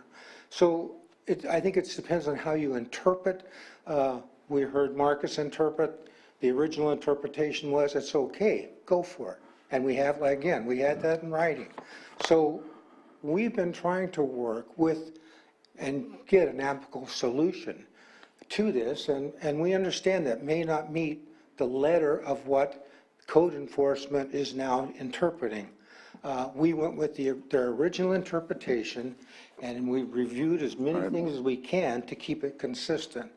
And so hopefully you guys will keep that in your consideration, because you have the power to have those fees waived for us. And we will gladly go from there. Thank you. I think we have a couple of comments here. Supervisor Sabatier? Yeah, I think to me it's pretty obvious what needs to happen. I think that we need to keep the integrity of our zoning ordinances and what the regulations are in each one. If we start bending the rules, then I'm afraid at how much that impacts the future. I think the option of the open space is a very legitimate option and deals with both pergolas to make them both now a viable option to be on that property rather than being in violation or in conflict of the ordinance as is. Giving a time frame and that option, and if that option is not one that's eligible for the homeowners, then at that point the pergola's got to come down. I think it's just what it has to be and what it needs to be. I don't think there's a choice. I don't want to start seeing R1 zones randomly start putting up structures if there's no residence that's there. When we start making little caveats of, well, this structure is okay, that structure is okay, I'm sure eventually code enforcement will have to go back because those structures are no longer used for what they were purposed for, and now we have people that are either squatting or calling it home, and now we have to deal with it in other ways, and that's not what our residential ordinance is for. It's to provide a property where you can build a home and then build the accessory structures that are needed for those homes. So I don't think that there's much of a choice here. It's about the timeline. If you do go through, it solves all of the problems. I'm still a little stuck between the first pergola and the second one. I know that it's semantics here, but at the same time, I feel like this has only come to us due to a complaint of the second one, and the first one seems to have been, I know, verbally approved, but I'd hate to go back far and keep trying to fix things from the past. I struggle with that one, but again, open for discussion, but I think that that's the only direction that I can go. Could you, I know you had your pen up. Oh, wait. Mr. Avey? Thank you. David Eby, I bought in 95, and the beach area at our beach, next door, and at the trailer park, I have no idea what they were all zoned. At the time, they looked like open space, it looked like a beach. And I believe it was a few years later, I was given the chance to buy into the beach, so I bought a house that had beach rights and beach ownership, so in 2000 I became a beach owner. But the thing of it is, the county made a mistake when they subdivided Villa Blue and Blue Lakes Resort subdivision. The beach areas should have been zoned, not R1, but they should have been zoned open space, because that's what they've always been. And Villa Blue has a huge structure up. Our structures, I know, are small, weren't built by code, won't be built by permit, and it was zoned wrong. But it wasn't our fault that it was zoned wrong. From the get-go, the county, when they did the subdivisions, should have made the beachfront property open space, because it was for all of the 56 lots in our subdivision. Villa Blue has 22. Their smaller beach is for all of their residents. And I think it was a mistake on the county not to have it open space from the beginning. It should not have ever been R1. There was never going to be a house on that. So I'm frustrated as a homeowner that I'm going to have to come up with bucks to put in a permit to correct a county mistake. It should come from this board. You have the wherewithal, and I hope the trust in us as homeowners and residents of Lake County to correct the wrong. And it's in your hands now to make it right, not only for us, but even our neighbors next door at Villa Blue, because they're in the same boat as us, with structures in an R1 with no residents. So with that, thank you very much. Any other comments? Not at this point. I think I can close on public input at this time. There's no more. Go ahead. Yeah, I think the only path forward is for the property owners to do a rezone, and we give them a short amount of time to make that decision. There's been some conversation here that's been a little troubling, talking about, you know, that this is a public use, but we can't let the riffraff in. Like, I have a problem with that, and saying that the county made a mistake years ago. Well, you know, that's your property. That, you know, you do your due diligence when you buy something, and you know, lots of things change over time, but I have a lot of constituents in my district and rebuilding from the fires that are dealing with these issues. And we can't go and change all the zoning for them either. You have to go through the process. You have to have public comment. You have to go before the planning commission. We have these processes for a reason, and we have a lot of other zoning issues that we hear here, and we need to be consistent. And I was under the understanding that they were going to be filling out this application, and that's why we'd be here today. But if that, you know, I do understand that we did have a bit of an open conversation there. So my thought is we give a small window of time for them to make that decision on what they want to do. And that's the option for me. I'm amenable to that option. Yes, I did. Okay. What did you ask? Yes, I was asking if the public hearing was closed. Oh, yeah. Okay. Are you going to make a motion, or? I know, it's no one's district right now. It's my district. It's your district? But, I mean. Okay. Across the street. But as the chair, I could either make the motion or not. And Okay, I'll make it then. I move that we, well, what is the motion exactly? Anita? If I might Yes, please. just add one last piece. When considering the amount of time for response for applicants, also take into consideration that the map that needs to be turned in must meet the requirements of the county surveyor. So that could take a little turnaround time to hire that Do you want the action simply initiated within X amount of time? Okay. So then the mapping wouldn't necessarily be an issue, just the initiation. And do you have any intention today to grant or deny the appeal, or are you just simply continuing? That affects the motion you make. One thing I'll just briefly state, pre the decision, is that as prerogative of the chair, I could pass the gavel and make a motion, but I anticipate, and I want to apologize to the community because I know that, of course, I want to support the community as I came out and visit. However, me making that motion, and I'm pretty sure it probably won't be seconded, I will attract 4 or 5 more communities that will come to me and hope that I make that same motion. And as much as I want to support you on this, I don't think I can. There's just no way I can attract that, if that makes sense. As much as I want to help, but so that's why I'm not making the motion and passing the gavel, because I know that that's a thing that can be done. So I will allow you to make the motion that's going forward, because I know that there's a thought and an option to direct as the board to waive the fee or whatever you want to call it to do so. Again, I can't, because I will attract at least 5 to 6 communities that will be knocking or calling me to ensure I do the same thing for them. So will I. All right. Do you think a month to make that decision? 30 days. 30 days? And that's just to initiate the To action, initiate, correct? to make the decision to fill out the application to initiate it. I'd say 2 weeks. 2 weeks, I think, is reasonable. That's what I 2 would weeks? say. To initiate it, yeah. Quick question.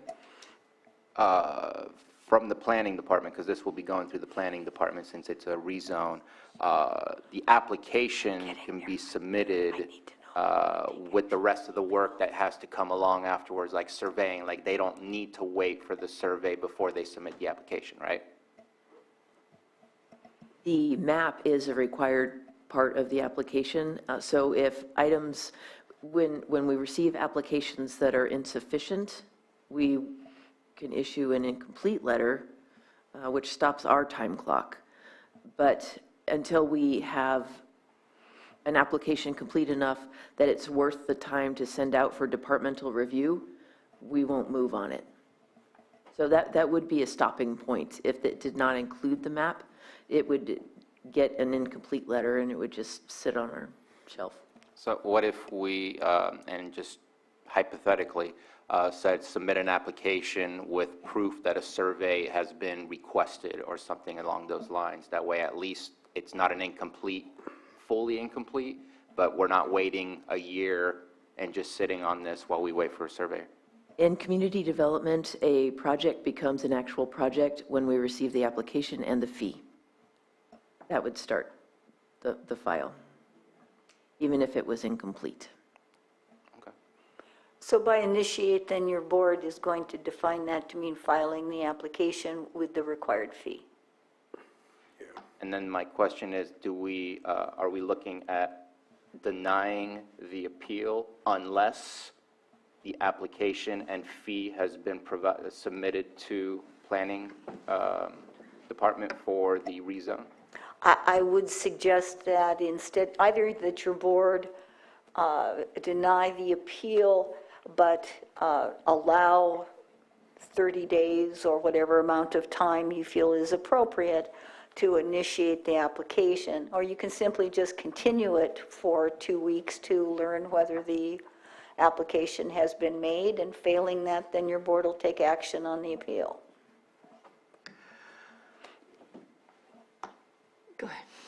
My opinion, I don't want to see this again. I don't either. I don't want staff spending time on a memo, on having to present it to us. I think the options are obvious, and the pathway is obvious, and we just have to say this. It's either A or B, and A is we deny the appeal, and you have to abate, or we abate it for you.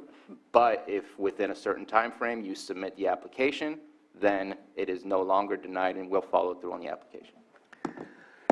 I'm looking Oh, go at ahead. Ms. Grant because she's... Well, it's difficult to say we deny the appeal, but we don't deny the appeal. So I think probably what you can do is make a motion to deny the appeal, but allow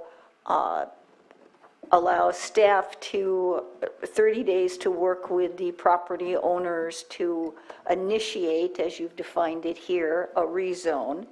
And if that rezone is initiated, leave it to the discretion of staff to defer further abatement action pending outcome.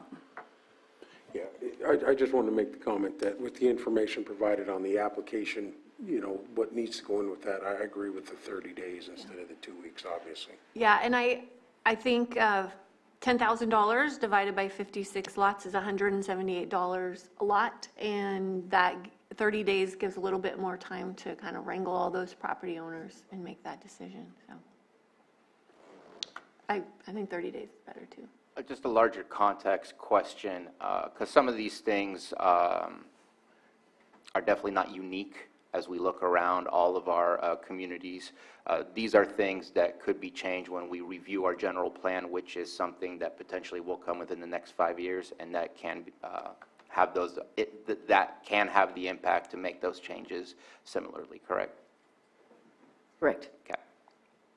And I think that we just need to be cognizant of the issues we're receiving today, and when reviewing our next general plan, to make sure that we try to clean some of these things up as much as possible so that we don't have to see the same things coming back up.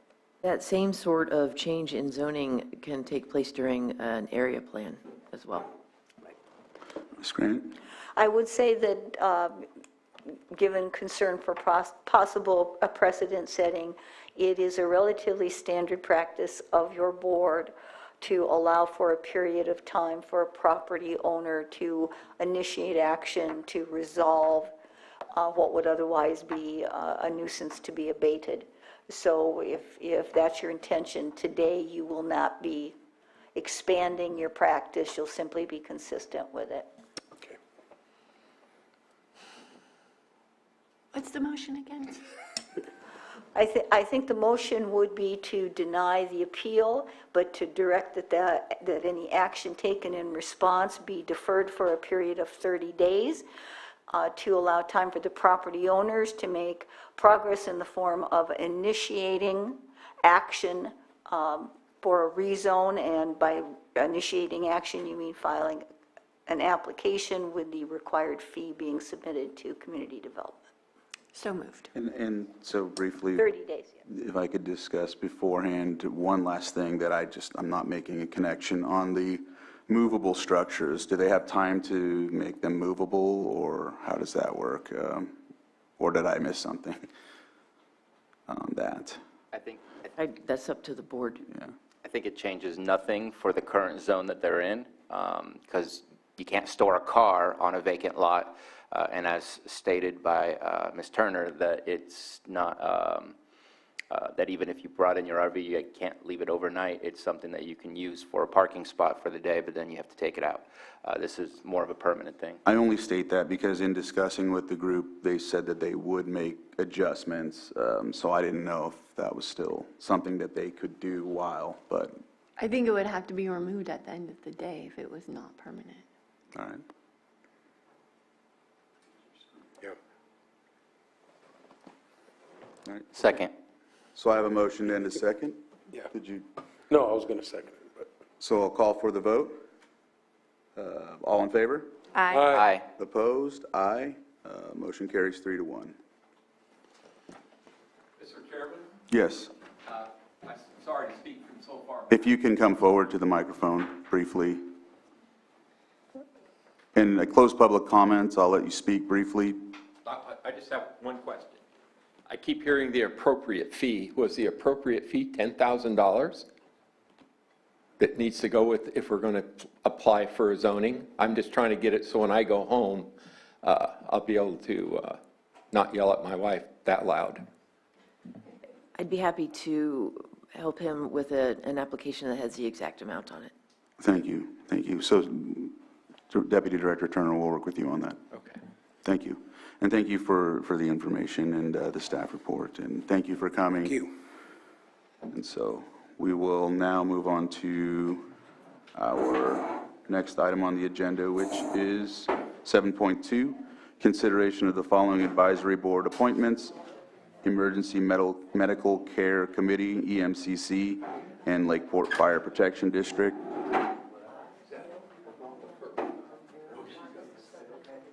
Mrs.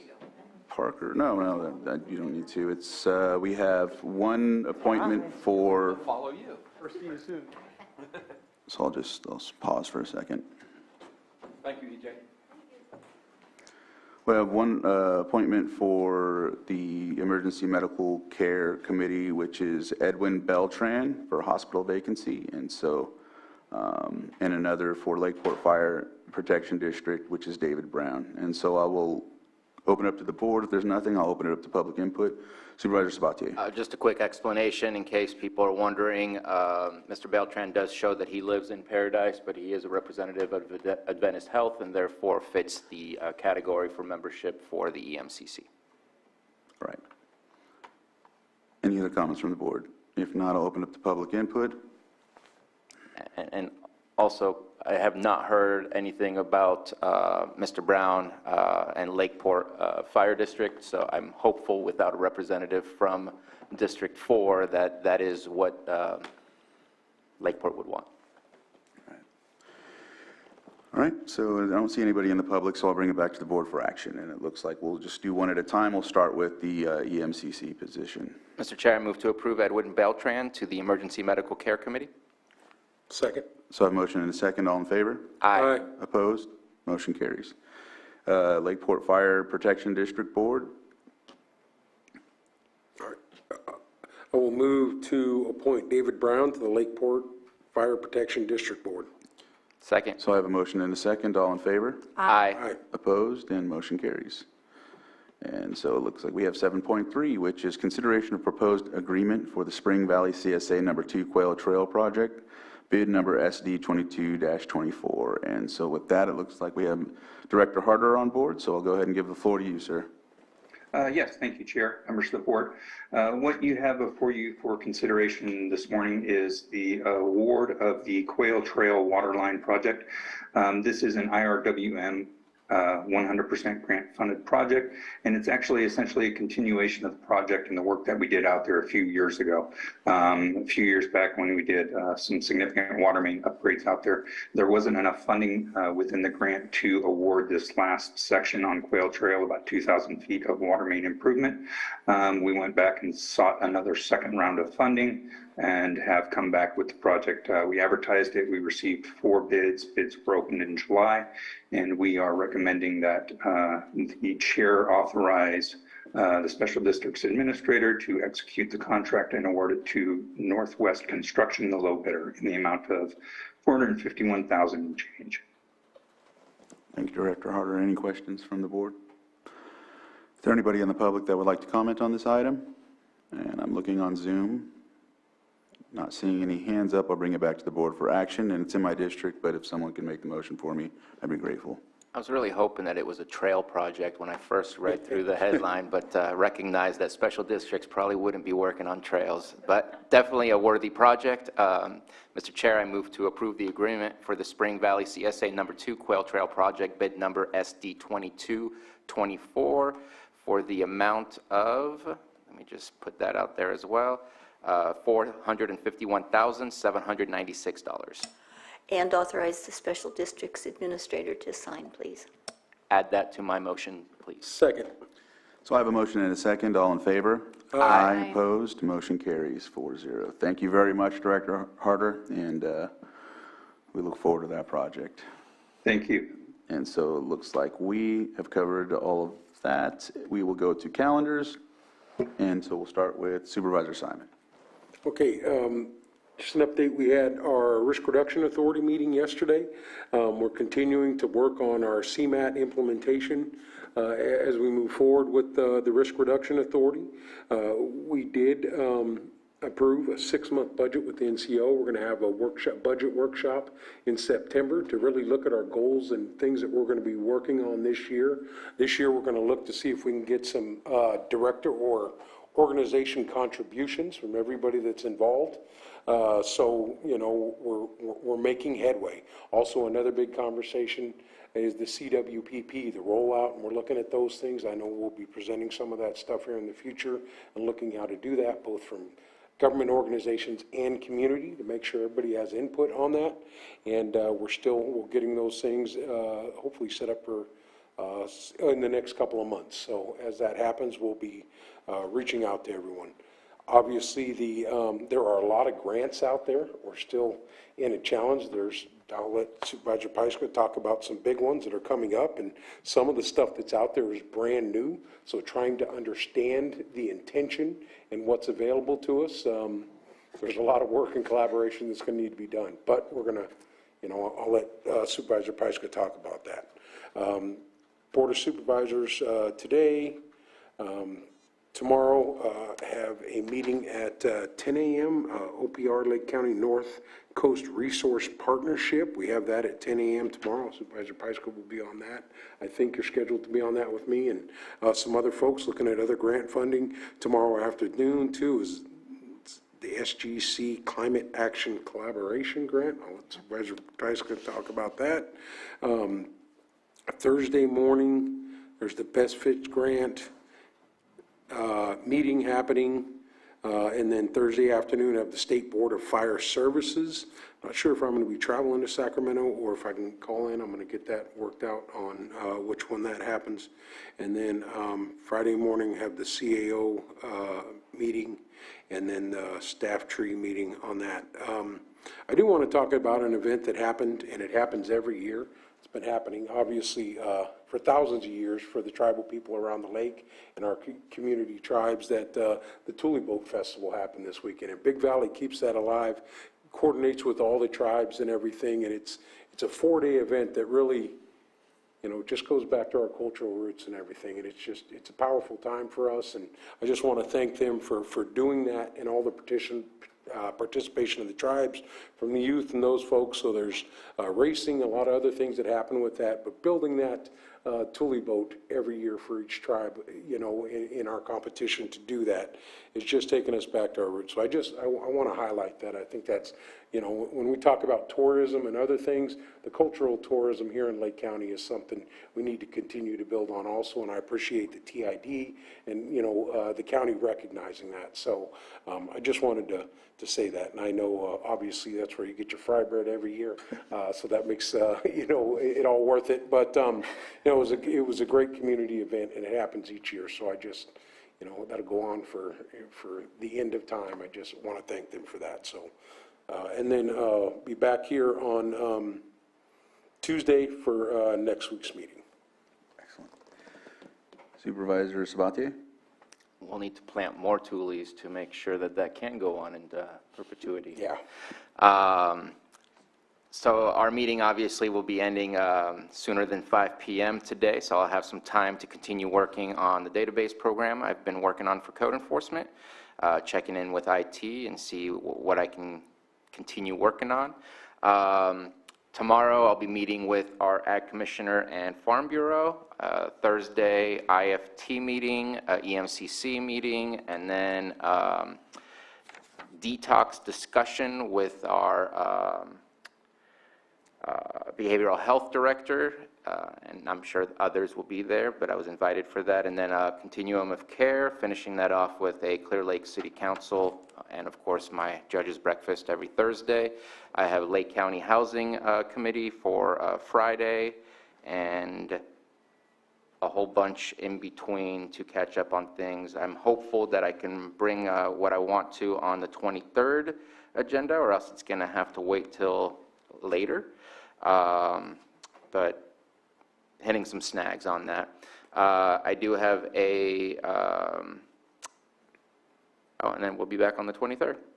So that's it. I was going to keep going and going. I just want to let you know I finally made the decision. I was kind of struggling. because I hate skipping meetings. It's just not something I enjoy. I like to be, it's easier to stay informed when you show up. It's harder to catch back up. But on September 13th, I know we'll have already taken 2 weeks off from not having a meeting on 30th of August, because that's our 5th Tuesday, and not having a meeting after the Monday of Labor Day that's off. I will be gone on September 13th. I did sign up to go to Palm Beach in Florida, Palm Beach County, where I will be joining the Economic Mobility Leadership Network from NACO, where that will be one of the counties where we learn how they move the dial on their economic development, what was their successes, what were their strategies.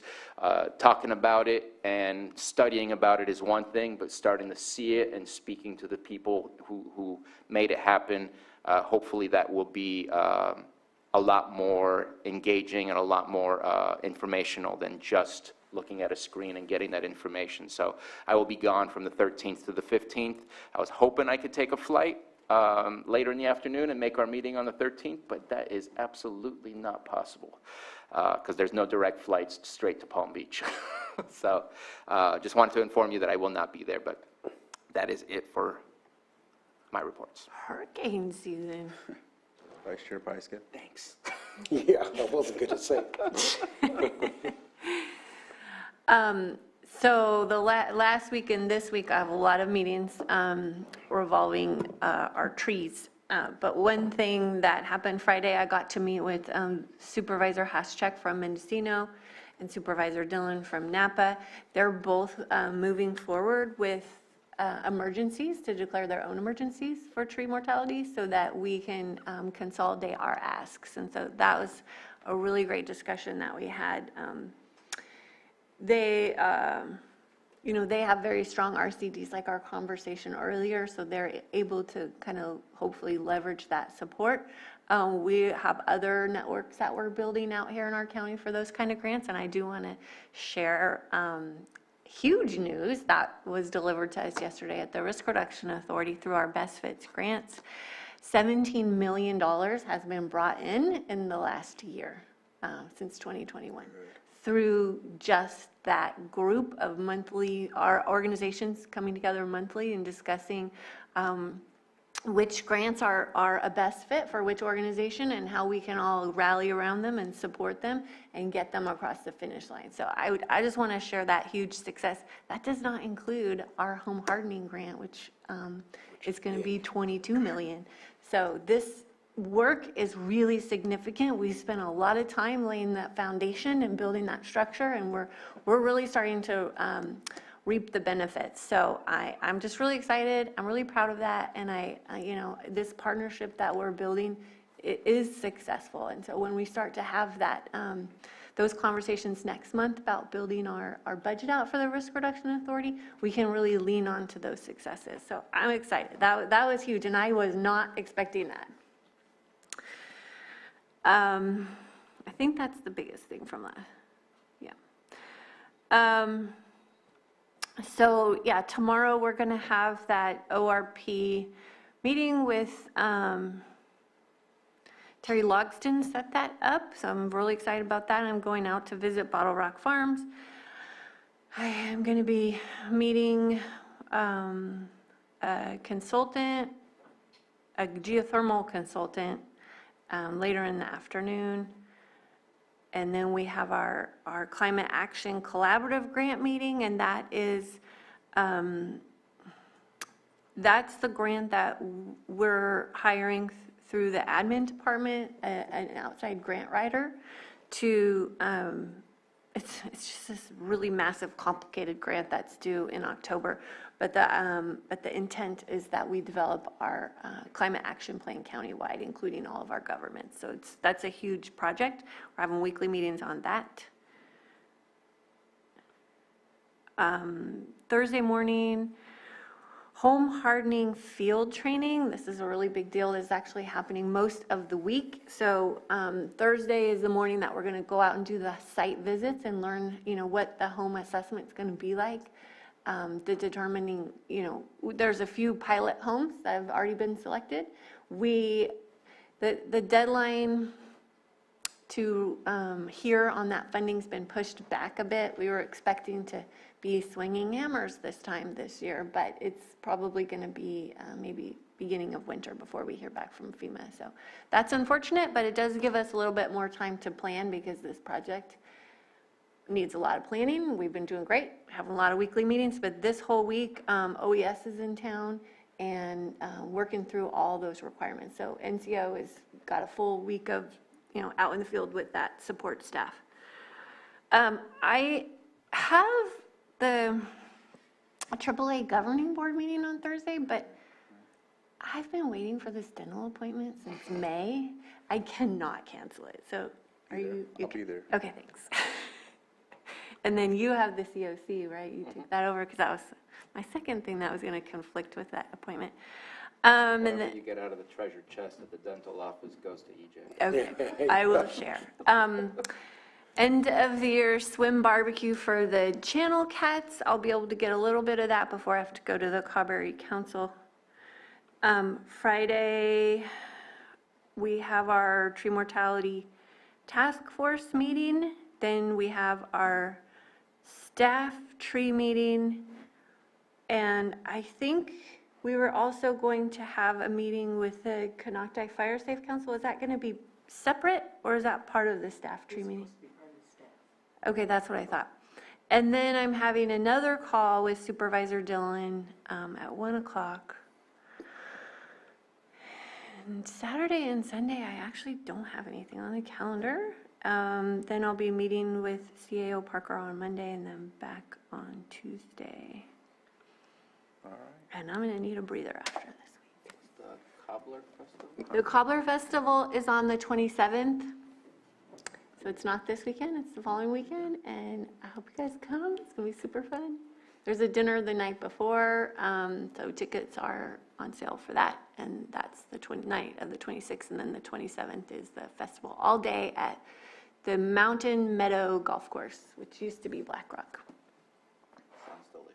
It's going to be great. All right, so I'll start out with report out for the Community Visioning Forum that took place last night. We met from basically 5:30 to almost 8. We had a lot of good dialogue. One of the things that we were really focusing on as well was looking at data that matches the direction that you would like to go in regards to diversity, equity, and inclusion, and in crafting your policies to ensure that all of that lines up and to always fall back on that. A lot of healthy discussions regardless, and we will be meeting in September 12th is the next meeting. So with that, we look forward to seeing other folks there and getting some healthy dialogue to that effect. Tomorrow I have agenda review, and at the same time I'll probably be traveling to RCRC, so I'll be calling you in on that. RCRC board tomorrow. I was going to join via Zoom, however, Patty Pope or Pop from the CEO for PG&E will be present, so it's a good FaceTime to have with many of the discussions of PG&E that we incur in questions. So I'm lining up some questions to ask, and this will be probably a pretty good session to have. I'd like to talk to her on the side, of course, about Lake Pillsbury. So yeah, I'm going to definitely do what I can to talk to her on the side about that, because opposing parties will be in that meeting, and so I don't want to hijack their meeting by pushing that forward, but it is what it is. And so after that, I'll be traveling back as soon as that's finished to be a part of the West Region Town Hall in Upper Lake. And then, of course, County Council will be there as well. So thank you for being a part of that. Thursday, Governing Board AAA, I'll be doing that at 2 p.m. Is it 2 p.m. or 1:30? I think it's 2. I have 2 p.m., so I think it's 2 p.m. Let's see, Lucerne Area Town Hall at 6 p.m. at the Castle. Friday, I do have a couple of meetings. I did, because Bruno and I attended the Ag Venture meeting last week, which put me in a position to miss the Cannabis Ad Hoc Committee meeting that was put on by RCRC. So I'm going to fill in some notes and have a meeting with one of the staffers from RCRC to give me some of that insight. just go over some of the ag venture. I was supposed to go a couple years back, but I didn't, wasn't able to. COVID took place, and I think that this is the first one since that time frame where we were able to go. I enjoyed learning about agriculture. It's not something that I'm really familiar with, and so I had to admit that, and I took in a lot. I enjoyed the trip to packing and actually picking some pears myself. I took home a lot because another guy didn't want any. Your bag was overflowing. So yeah, that was a really good day of education when it comes to that. And so next week, Monday, I have a meeting with the CAO in the morning, and then I will be attending in the evening the Scotts Valley Advisory Board Committee meeting, filling in for District 4. And then Tuesday back here to the Board of Supervisors meeting. And with that, I think that covers our agenda.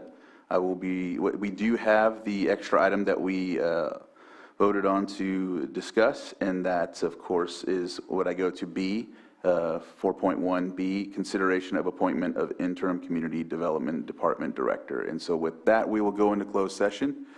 And thank you for being a part of the meeting today. And we will open after a closed session, I'm pretty sure.